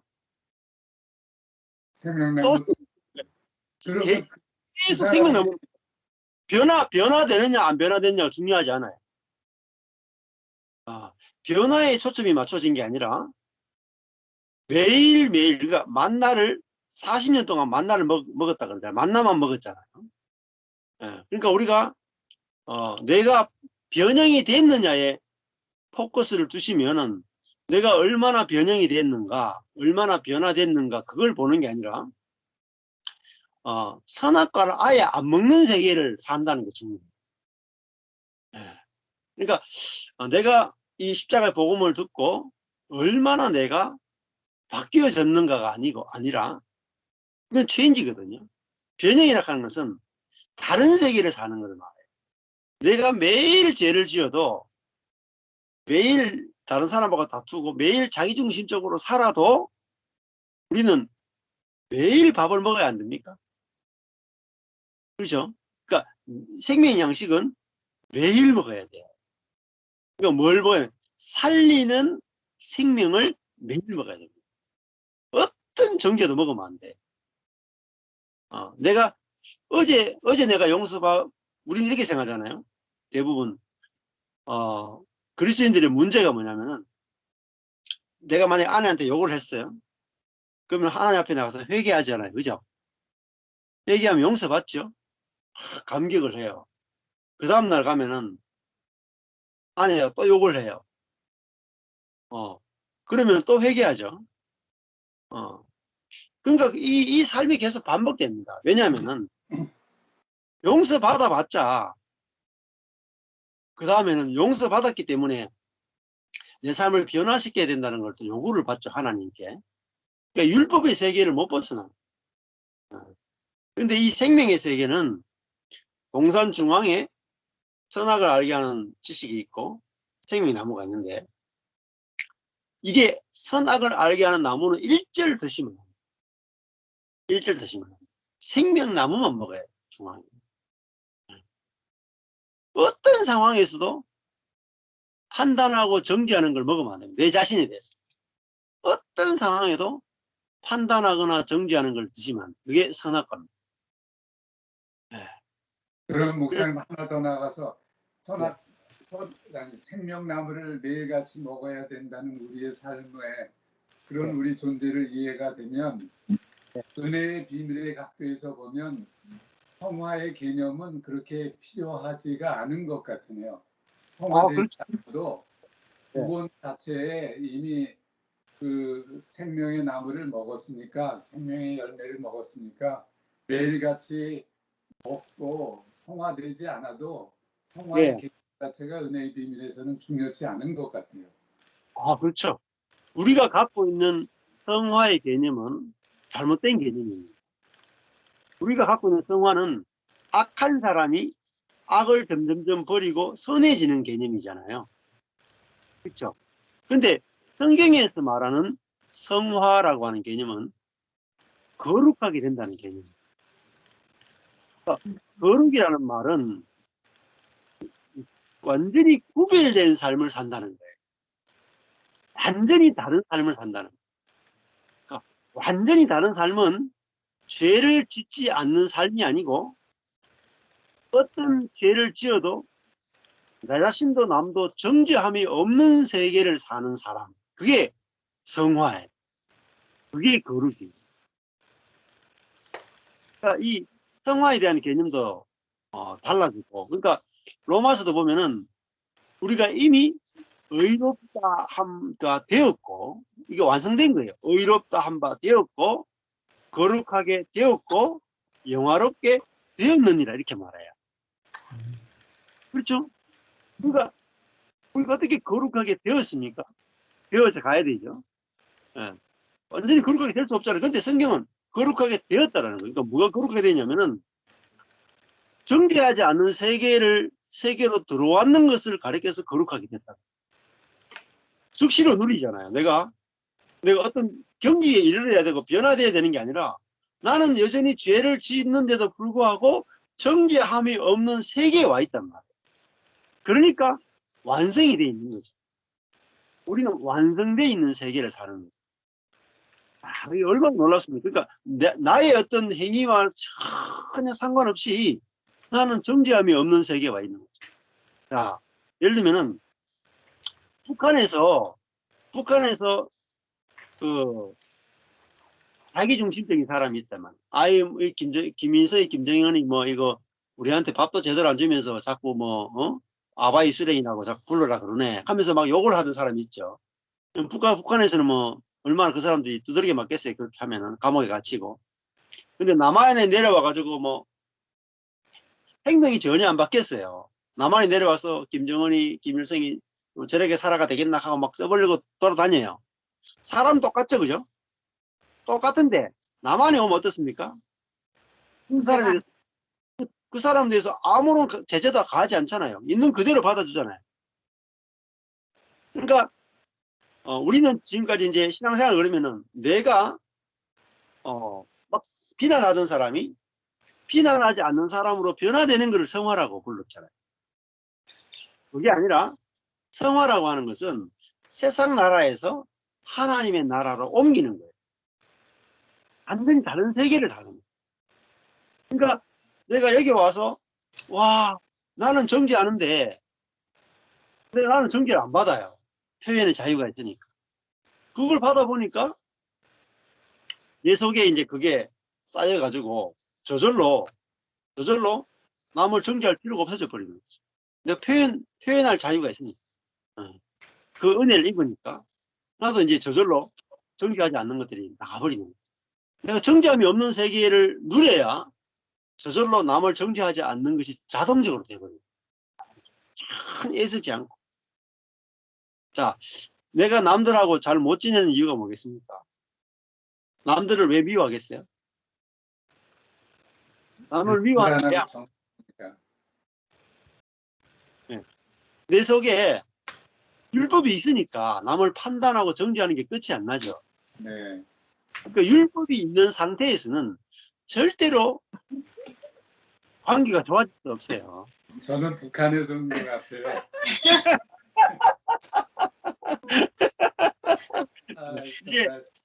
이제 세계가 옮겼다는 걸 아시면 됩니다. 아, 네. 예, 이제 그리스도 예수 안에서는 죄와 사망의 법, 율법이죠. 죄와 사망의 법이 율법입니다. 율법에서 생명의 성령의 법으로 옮겼습니다. 그러니까 이제는 하나님이 나를 결코 정죄하지 않으시는구나. 그걸 알아야 내가 남을 볼 때도 주님이 나를 결코 정죄하지 않는데 내가 저 사람도 내가 미워하는 저 사람도 주님이 결코 정죄하지 않는 사람이구나 이렇게 알았네. 나만 결코 정죄하지 않는 것이 아니라 저 사람도 결코 정죄하지 않는다. 이거 알면은 하나님이 결코 정죄하지 않는 사람을 대놓고 내가 정죄가 되겠습니까? 안 그래요? 아멘입니다. 그렇죠. 하나님이 저 사람 결코 정죄하지 않는다는데 내가 막 하나님이 율법 가져와가 막 다 정죄해버려. 아니 성경에 보니까 뭐 하지 말라고 당신이 왜 그래요? 하나님은 성경 가지고 나한테 안 들이대는데 내가 성경 가지고 들이대본다. 그러니까 이렇게 율법이 있는 세계에서는 절대 성화가 불가능합니다. 그래서 세계를 옮기는 것이 바로 거룩이고 성화다. 감사합니다. 실제가 됩니다. 실제 저절로 실제가 됩니다. 우리 정선희 사모님 나누십시오. 그러니까 생명의 세계를 산다는 거는 받는 것 같아요. 받는 거. 받는 거를 잘하면 되는 것 같아요. 맞아요. 제가 우리 브랜도를 한국말 배워주느라고 잠깐씩 한 주에 한 번씩 만나요. 뭐 15분, 20분 이렇게. 근데 우리 딸이 얘기하는 거야. 엄마, 딜린이가 좀 얘기를 표현을 많이 안 하는 편이지? 이렇게 말해. 근데 제가 그 얘기를 듣자마자 바로 내 입에서 튀어나간 말이 뭐냐면 나는 보기만 해도 좋아. 말한 거예요. 그러니까 우리 딸이 할 말이 없는 거야. 근데 사실 솔직한 말이거든요. 걔가 이렇게 티네이저니까 이제 한참 자기가 잘난 세계 속에 사는데 걔가 잠깐 그 시간에 들어와 주셔서 할머니 떠드는 말을 같이 이렇게 행아웃 하는 것만 해도 너무 고맙잖아요. 그래서 나는 걔 보는 것만 해도 너무 좋아. 내가 그렇게 말한 거예요. 그러니까 우리 딸이 뭐 그 다음에 얘기를 안 하더라고요. 그리고 제가 오늘 어떤 사모님하고 이렇게 옛날에 우리 애들 조금 해가지고 클 때 같이 막 성경 공부 같이 하고 그러던 그 분이신데 이제 목사님 신학하시고 교회 하시다가 개척교회 이제 잘 하시고 끝나서 이제 리타이어 하셨어요. 근데 우연히 우리 같이 얘기하니까요. 옛날 얘기하니까 너무 마음이 열린 거야. 그래서 우리는 뭐 이렇게 서로 이렇게 그동안에 별로 안 만났어도 이렇게 얘기하면 이렇게 되게 반갑다고 쉽다고 뭐 이렇게 얘기해요. 근데 이게 사람의 생각이 바뀌는 거는 굉장히 좋아도 우리가 복음 안에 있는 거하고 내가 과거에 경험한 거 이 사람은 이렇고 이 사람은 저렇고 이런 생각을 갖고 있는 거하고는 참 다르더라고요. 그래서 제가 그랬어요. 저는 그 목사님이 엔지니어고 좀 얌전하시고 그러시니까요. 이렇게 사람이 안 바뀐다고 그렇게 생각해요. 근데 그거는 우리가 어떻게 아냐고 모른다고 얘기를 이렇게 했는데 제가 이렇게 생각을 해보니까요. 이게 복음 안에서는 이렇게 사람을 판단하는 거가 조금 멍해지는 것 같아요. 판단을 하지 않고 그냥 있는 대로 보는 게 조금 훨씬 쉬워지고요. 공짜 받는 거 공짜 받는 거가 되게 쉬워졌어요, 목사님. 공짜로 받는 거. 그냥 제가 패밀리에서 이렇게 2, 3주 하이라이트 모였냐 그러는데 제가 딴 거 이렇게 얘기하면서 끝으로 하나님의 코비 중에서도 가정을 지켜주신 거 하고 내가 이렇게 코비 그 주사를 맞음으로 인해 가지고 가족들이 보려 그러면 볼 수 있는 거 그거 열린 것만 해도 나한테 너무 하이라이트라고 얘기한 거예요. 근데 그 얘기는 걔네들한테는 다 이제 하이라이트를 얘기했는데 저는 그 하이라이트를 얘기하고 끝난 다음에 나 혼자 괜히 좋은 거야. 내가 그 얘기를 한 것이 나 혼자서 걔네들이 좋아하든지 안 좋아하든지 관계없이 저 혼자서 기분이 너무 째지는 거예요. 그렇게 얘기한 것이. 그러니까요. 조금이지만은 주님을 드러낸 거예요. 이 요한이 오실 예수님을 드러낸 거는 휴지지만 저는 저한테 경험한 조금 얘기한 것도요. 그게 막 너무 기분이 찢어가지고 끝나고서는 되게 감사했어요. 우리 예, 애들한테. 예. 그러니까는 그냥 일어난 사실을 받고 하나님이 주신 거 감사하는 것도 굉장히 중요하더라고요. 아, 그렇죠. 예, 예. 네. 그러니까 속에서 이제 우리 속에서 하나님이 주신 것들이 보이고 그것들이 막 감사가 돼가 나오고 그러면 부족함이 없죠. 뭐 더 달라고 할 필요 없이 있는 것만으로 차고 넘치게 되는 그런 삶을 우리가 누리게 되는 거죠. 예. 그다음 우리 박 목사님하고 생명의 세계 시편 1편 말씀처럼 순간순간 그 바람에 나는 겨의 삶을 꿈꾸는 것 같아요. 그래서 은혜의 말씀 이만큼 들었으니까 이제 내가 어떻게 됐나라고 시험해보고 싶은 그런 것들 있잖아요. 그러니까 나도 모르게 그래서 이제 제가 요즘 이제 우리 교회가 조금씩 열려가면서 이제 지난주 토요일 날 처음으로 유스그룹 학생들이 모였어요. 집에서. 이제 집에서 모이고 또 주일 예배도 모이고 그러니까 이제 제 나름대로는 이제 바람이 나는 겨가 됐나 생각을 해보는 거죠. 충분히 이제 어느 정도 은혜의 말씀이 이렇게 들어왔으니까 그런 관계 속에서 내가 그것을 받아낼 수 있고 또 그러니까 결국은 내가 또 뭔가를 해보려고 하고 있는 나를 보는 거죠. 그러던 중에 이제 아이들 라이드 문제가 있어가지고 라이드를 갔다 오다 갑자기 집 앞에 오는데 이 가슴이 확 이렇게 조여오면서 여기까지 막 이렇게 운전을 하고 아이들 태우고 운전하고 오는데 이렇게 뭐랄까요. 심장이 아주 확 조여오는 느낌을 느낀 거예요. 근데 이제 저는 알죠. 왜 그런지를. 저는 아는 거예요. 왜 그런지를 아는데 순간 이러다 큰일 나는 거 아닌가 할 정도로 가슴이 집에 오기 한 3분 5분 남았는데 물 한 모금 딱 마셨으면 좋겠는데 물도 안 가져갔고 그 정도로 가슴이 조여오는 거예요. 여기까지 이렇게 딱 조여오더라고요. 그래서 근데 이제 어떤 일이 있었냐면 이제 그 가정에 가서 집사님을 만나고 아이를 데려오는데 순간 내 속에 아니 아이가 온다 그러면 당연히 집사님이 데려다 줘도 될 것 같은데 꼭 이렇게까지 근데 갔더니 오늘 모여요? 또 그러시는 거예요. 예, 그 말이 확 이제 속에 또 뒤집어진 거죠. 네, 겉으로 표현은 아무렇지 않게 이렇게 편하게 하고 왔지만 그래서 제가 이제 경험하는 게 하면서 느낀 게 그냥 시냇가에 심겨진 나무면 되는데 그러면 내가 정죄한 것 자체도 혹 정죄함이 있다 하더라도 그것에 대해서 정죄할 필요가 없는 건데 여전히 내가 그 시냇가에서 떠나서 이제 충분히 내가 공급받았으니까 이제 또 내가 내 스스로 한번 살아볼 수 있는가 이걸 자꾸 나도 모르게 나를 테스트해 보려고 하는 거예요. 나도 모르게. 그래서 이쯤 되면 이제 만약에 이렇게 성도들이 이제 다시 모이기 시작한다면 예전 같은 그런 액션이 나에게 안 나올까? 이렇게 생각한다는 것 자체가 결국은 내 힘으로 살겠다라는 거잖아요. 똑같이 또.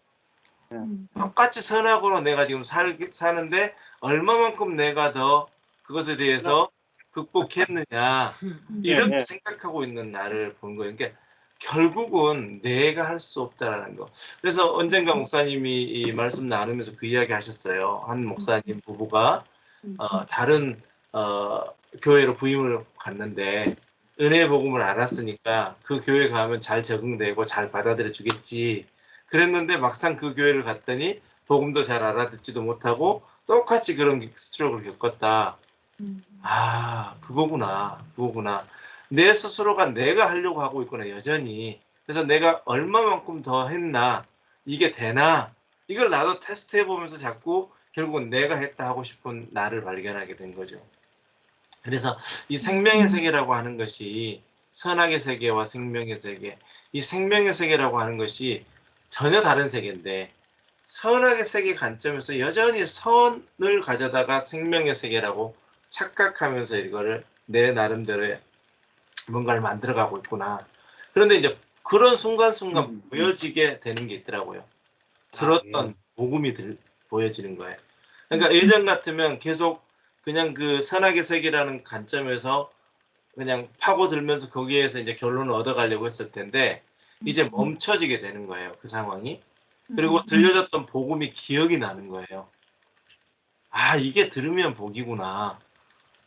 이게 그 데살로니가전서에 보면 뭐 생각나게 된다고 이야기하시잖아요. 어떤 네가 말씀을 알고 있으면 어떤 어려운 일이 있을 때 생각나서 그걸 행하지 않게 된다. 근데 순간 말씀이 딱 거울로 비춰지니까 아, 나도 판단할 이유도 없고 또 내 스스로도 나를 정죄할 이유가 없는 건데 왜 여전히 나는 이러고 있을까? 그러면서 생각나는 게 아, 가짜 나구나. 네, 아멘, 아멘. 그러면서 이제 또 막 여러 가지 스트러글을 겪는 거죠. 이제 요즘 다시 이제 모이기 시작하니까 막 이 아들이 이제 유스 그룹을 담당하고 있잖아요.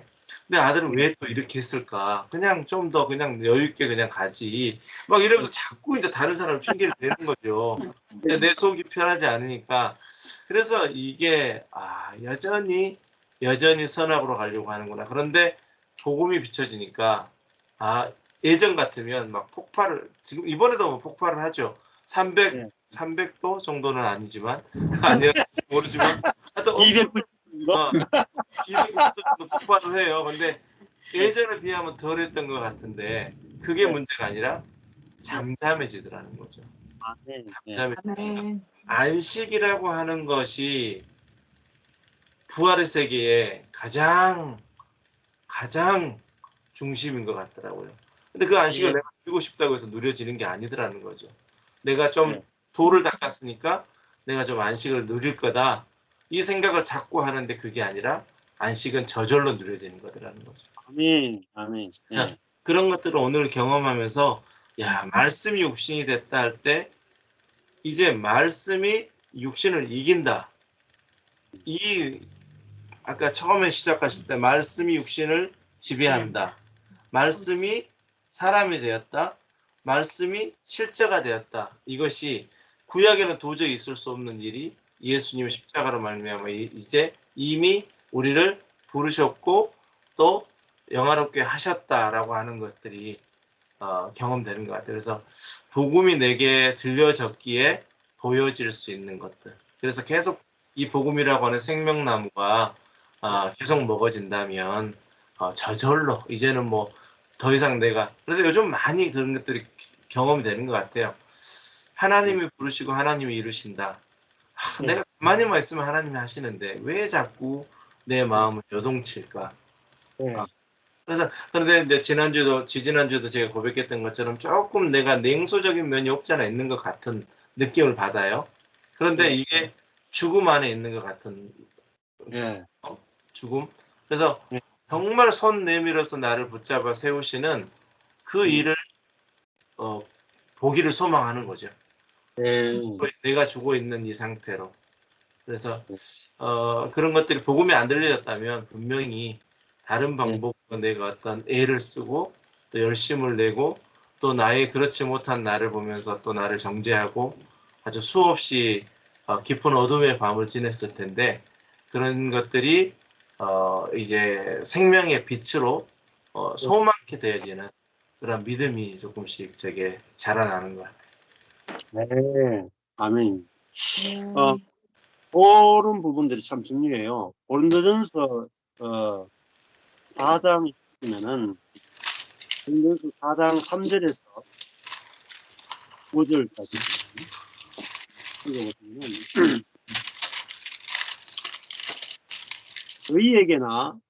너희에게나 다른 사람에게나 판단받는 것이 내게는 매우 작은 일이라. 놀랍지 않습니까? 이게 안식이죠. 너희에게나 다른 사람에게나 판단받는 것이 내게 매우 작은 일이다. 그 다음에 어디까지 가냐면 나도 나를 판단치 아니하는 이게 안식입니다. 우리는 나도 나를 판단하죠. 우리는 너희에게나 다른 사람에게 판단받는 것이 내게 매우 큰 일이라. 나도 나를 판단하는 이렇게 살잖아요. 맞죠? 딱 바울은 우리가 딱 반대로 산다니까요. 내가 자책할 아무것도 깨닫지 못하나 그러나 나 이를 인하여 의롭다 함을 얻지 못하느라. 내가 뭐 자책할 것이 있느냐 없느냐 이게 이 세계를 안 산단 말이에요. 이제는. 그렇죠? 다만 나를 판단하실 일은 주시니라. 그 나도 나를 판단할 자격이 없어요. 오직 선악을 판단하는 분은 주님밖에 없어요. 그러니까 주님은 나를 또 정죄하지 않는 분이란 말이에요. 예, 그러므로 때가 이르기 전에 곧 주께서 오시기 전까지 아무것도 판단치 말라. 선악과 먹지 말라는 거예요. 아무것도 판단하지 말라. 그죠? 주님이 다 드러내시니까 우리가 판단하지 말라. 판단치 아니하는 삶. 나도 나를 판단치 아니한다. 이게 얼마나 자유합니까? 이게 안식이에요. 내가 나를 보는데 판단이 안 돼. 그만큼 안식이 있습니까? 내가 목회를 열심히 하나, 뭐 게을르게 하냐, 이것도 판단 안 해요. 선하게 하나, 악하게 하나 판단 안 해. 그 내가 내 자신도 오직 살리는 것밖에 없어요. 내가 뭐 일 안 하고 놀면은 야 피곤한 모양이다. 목회가 안 되면은 주님이 쉬어라 하는 모양이다. 다 살리는 거잖아. 그죠? 그래서 그게 나오더라니까요. 제가 목회 안 하고 낚싯대 들고 다니면서 하는 제 안에서 나오는 게 그래. 응? 주님도 안식하시는데 나도 안식해야지. 그러니까 판단과 정죄가 나오는 게 아니라 제가 내가 나를 살리는 게 내 속에서 나오는 거예요. 성령으로 말이야. 그러니까 내가 아무것도 안 해도 주님이 하실 거야. 주님이 어떻게 하시는가 지켜보자. 이게 살리는 게 나오는 거예요. 살리는. 그러니까요. 늘 안식인 거죠.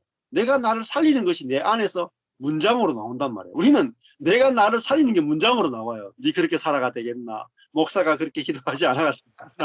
내가 나를 죽이는 것밖에 안 나오니까 이 뭐 안식이 안 되는 거야. 안식이. 뭘 해도 안식이 안 돼요. 기도해도 안식이 안 되고 금식해도 안식이 안 되고 부흥해도 안식이 안 돼요. 그러니까 내 속에서 생명이 나오느냐 선악이 나오느냐에 따라서 안식이냐 아니면 불안이냐가 결정이 되는 거죠. 네. 강현주 사모님. 네. 오늘 그 아버지 독생자의 영광에 대한 의미를 좀 더 명확하게 구체적으로 좀 실질적으로 더 말씀이 실제화되는 것 같아요. 그래서 그러니까 이 사람이 할 수 없는 거 그게 거룩이고 그 옛사람은 이타적인 사랑을 내어놓을 수 없는데 정말 그것이 이제 영광 가운데 드러나는 일. 아버지의 생명을 가졌으니까 당연히 아버지의 생명이 나오겠죠. 근데 이제 우리는 거꾸로 내가 아버지의 생명을 가졌으니까 내가 내놓으려고 했던 것들가 이제 지금까지 배웠던 게 이제 그게 차곡차곡 세워지다 보니까 이제 그런 부분들이 많이 요즘에는 정말 조금 더 평안한 것 같아요. 그런 부분들이. 그래서 그러니까 이번에도 이사하면서 그러니까 이 아들 이사해주면서 되게 감사하고 또 3년의 삶이 또 이제 잘 마무리됐고 또 성장해 있는 아들의 모습을 보면서 또 감사하고 또 함께 또 그 어려운 시기를 그 좁은 방에서 지내면서도 감사했는데 또 거꾸로 또 와서 여기서 함께하게 하심도 감사하고 근데 이제 내려가는 길에 어떤 집사님이 저한테 계속 전화를 하고 문자를 하는 거예요. 본인이 뭔가 꿈을 꿨는데 되게 불안한 꿈을 꿨던 것 같아요. 그래서 그걸 나한테 전해주고 싶어 하는 거예요. 근데 옛날 같으면 제가 귀가 솔깃해가지고 집사님 말해보세요. 막 집사님 왜요? 막 이렇게 물었을 텐데 그게 전혀 궁금치가 않는 거예요.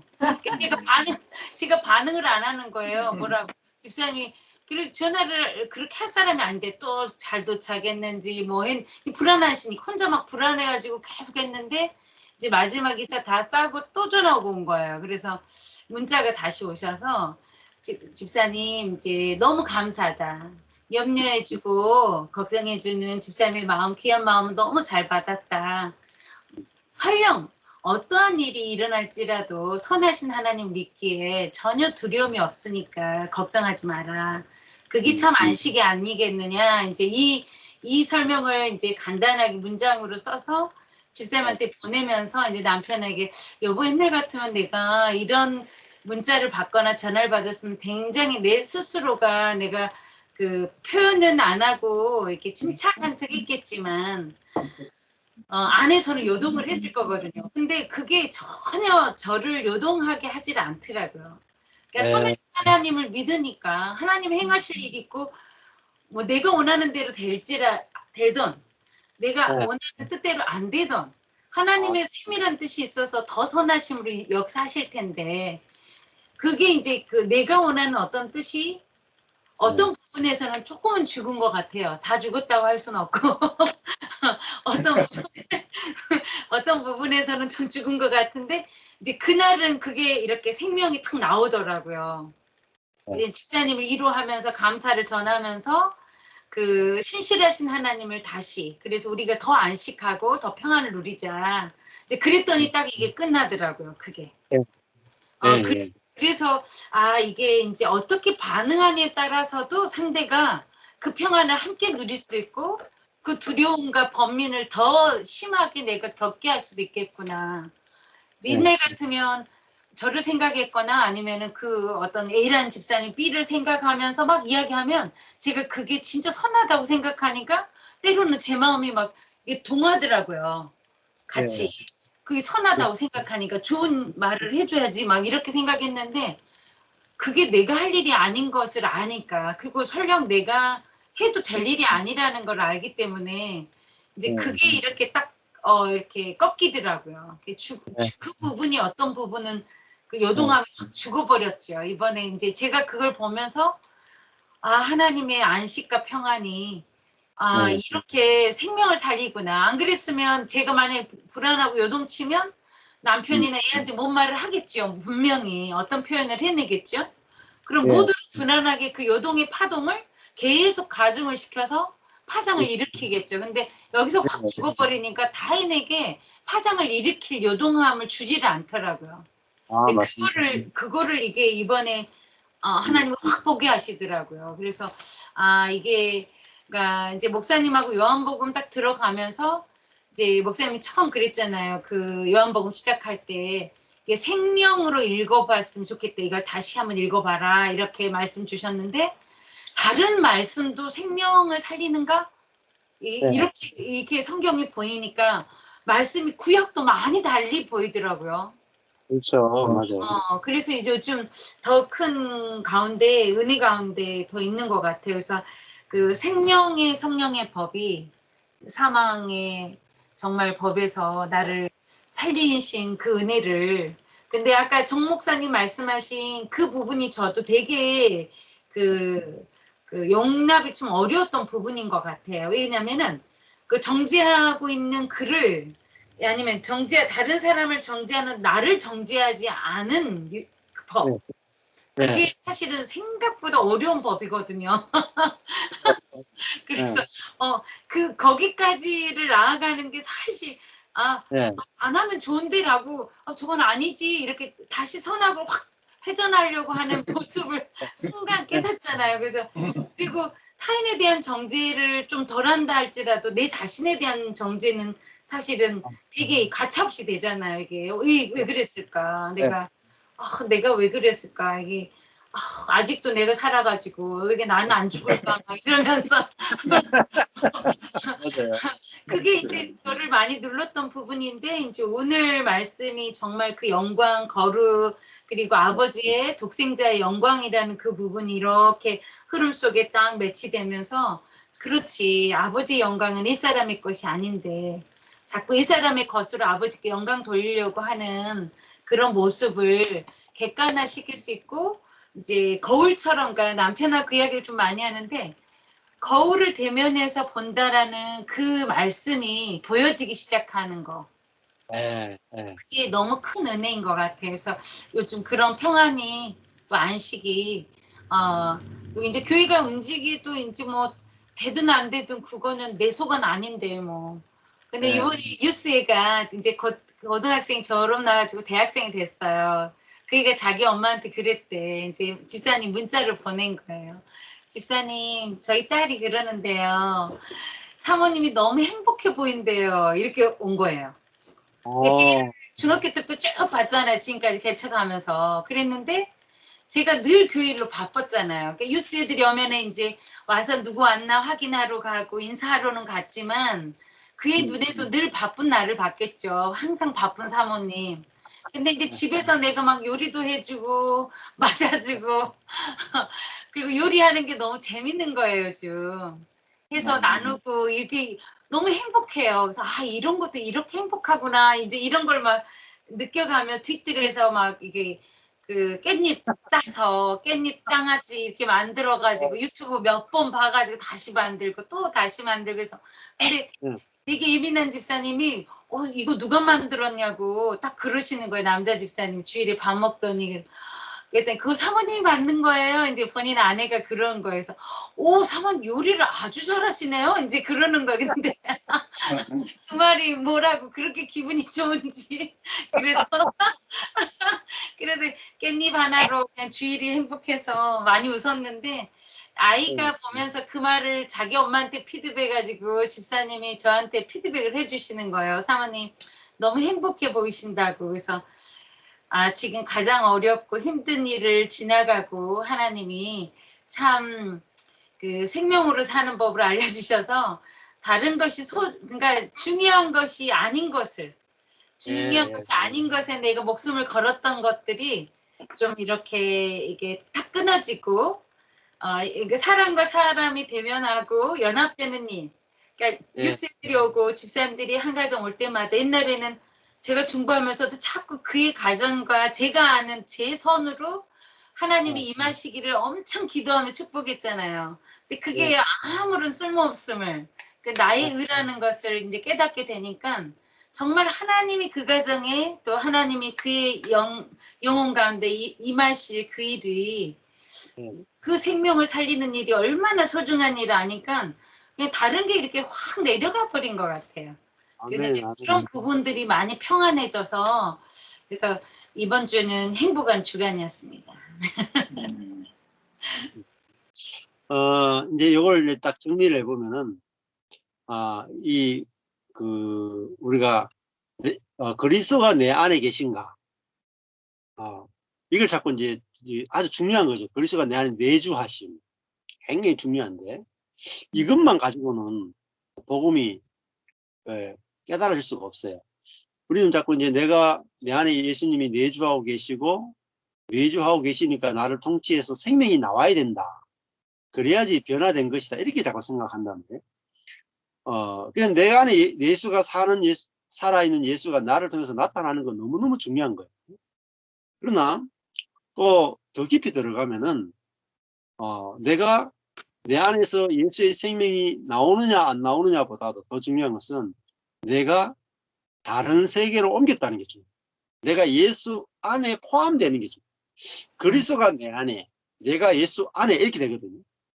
그러니까 예수님이 내 안에 들어와 사는 것도 중요하지만은 내가 이미 예수 안에 와 있단 말이에요. 예수 안에 포함되어 있는 거예요. 그러니까 그게 이제 그리스도 안에가 in Christ예요. in Christ. 네, in me, Christ in me, 내 안에 그리스도 계시다. Christ in me, 바울이 이렇게 말할 때가 있어요. 그리스도가 내 안에 계신다라고 표현할 때가 있고, in Christ, 그리스도 안에서. 근데 신약에서 더 많은 게 뭐냐면은 in Christ가 더 많아요. 그러니까 우리가 그리스도 안으로 옮겼다는 거예요. 이걸 이제 경험해야 되죠. 그러니까 이 선악의 세계 안에서 그리스도 안에 있는 세계로 옮기는 거예요. 내 안에서 예수 생명이 나오느냐 안 나오느냐를 초월해 가지고 이미 우리는 다른 세계, 율법 안에서 인 율법에서 인 그리스도로 다른 세계로 옮겼다. 이것까지 알아야 변형이 무엇인지 알게 돼요.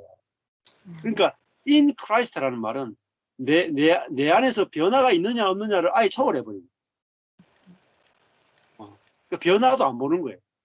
심지어 변형까지도 안 보는 겁니다. 이미 그리스도 안에 내가 있는 거예요. 이미 있는 걸 보는 거예요. 자, 그래서 in Christ를 아는 것. 율법 안에 있는 게 아니라 다른 말하면 in grace. 은혜 안에 있다. 은혜 안에. 변형 안 돼도 괜찮아요. 변화가 없어도 괜찮아. in grace. 은혜 안에 있다. 그래서 은혜의 복음과 십자가의 복음이 함께 있었나. 십자가의 복음은 내 안에 예수가 나타나는 삶이에요. 은혜의 복음은 나타나건 안 나타나건 이미 우리는 은혜 안에 있더라. 이 두 가지가 아주 중요합니다. 이 두 가지를 같이 이해하지 않고는 복음이 뚫어지지 않습니다. 그래서 이 두 가지를 같이 이제 보시면 명쾌하게 이제 우리가 뚫어집니다. 그래서 내 안에서 율법이나 선악이 나올 때는 우리 뭘 잡아야 됩니까? In Christ. 은혜 안에 잡아야 되고. 근데 그걸 은혜 안에를 잡으면은 또 내 안에서 다시 뭐가 나오냐면은 Christ in me가 돼. 이게 같이 이제 돌아가거든요. 이 두 가지가 같이 알아져야 계속해서 내 안에서 그리스도의 생명이 나올 때는 또 그대로 좋고, 그죠? 내 안에서 그리스도의 생명이 아니라 이제 죄가 나오더라도 나는 뭐죠? 은혜 안에 살고 있기 때문에 또 그것이 다시 생명으로 나를 바꾸어 내버립니다. 그러니까 모든 것이 합력하여 선을 이룬다는 개념입니다. 자, 이 두 가지를 내가 잘 경험해야, 잘 누려야 다른 사람한테 이 은혜의 복음과 십자가의 복음, 은혜의 복음은 in grace. 그러니까 그 은혜 안에 살고 있다. 정죄하지 않는 세계에 살고 있다. Christ in me, 그리스도가 내 안에 있다라는 것은 이제는 그 은혜가 내 안에서 흘러나오기 시작했다. 근데 내 안에서 흘러나오는 부분에 너무 초점 맞추면 나는 이렇게 안 흘러나오나. 그래도 나를 정죄해버려. 그 십자가 복음이 또 나에게 강력한 율법이 돼가 나를 찌르거든요. 그래서 은혜 복음과 십자가의 복음은 이게 이 두 축입니다. 두 다리로 걸어가야 됩니다. 그러면 흔들리지 않고 걸어갈 수 있습니다. 네, 감사합니다. 잠시 쉬는 시간 갖겠습니다.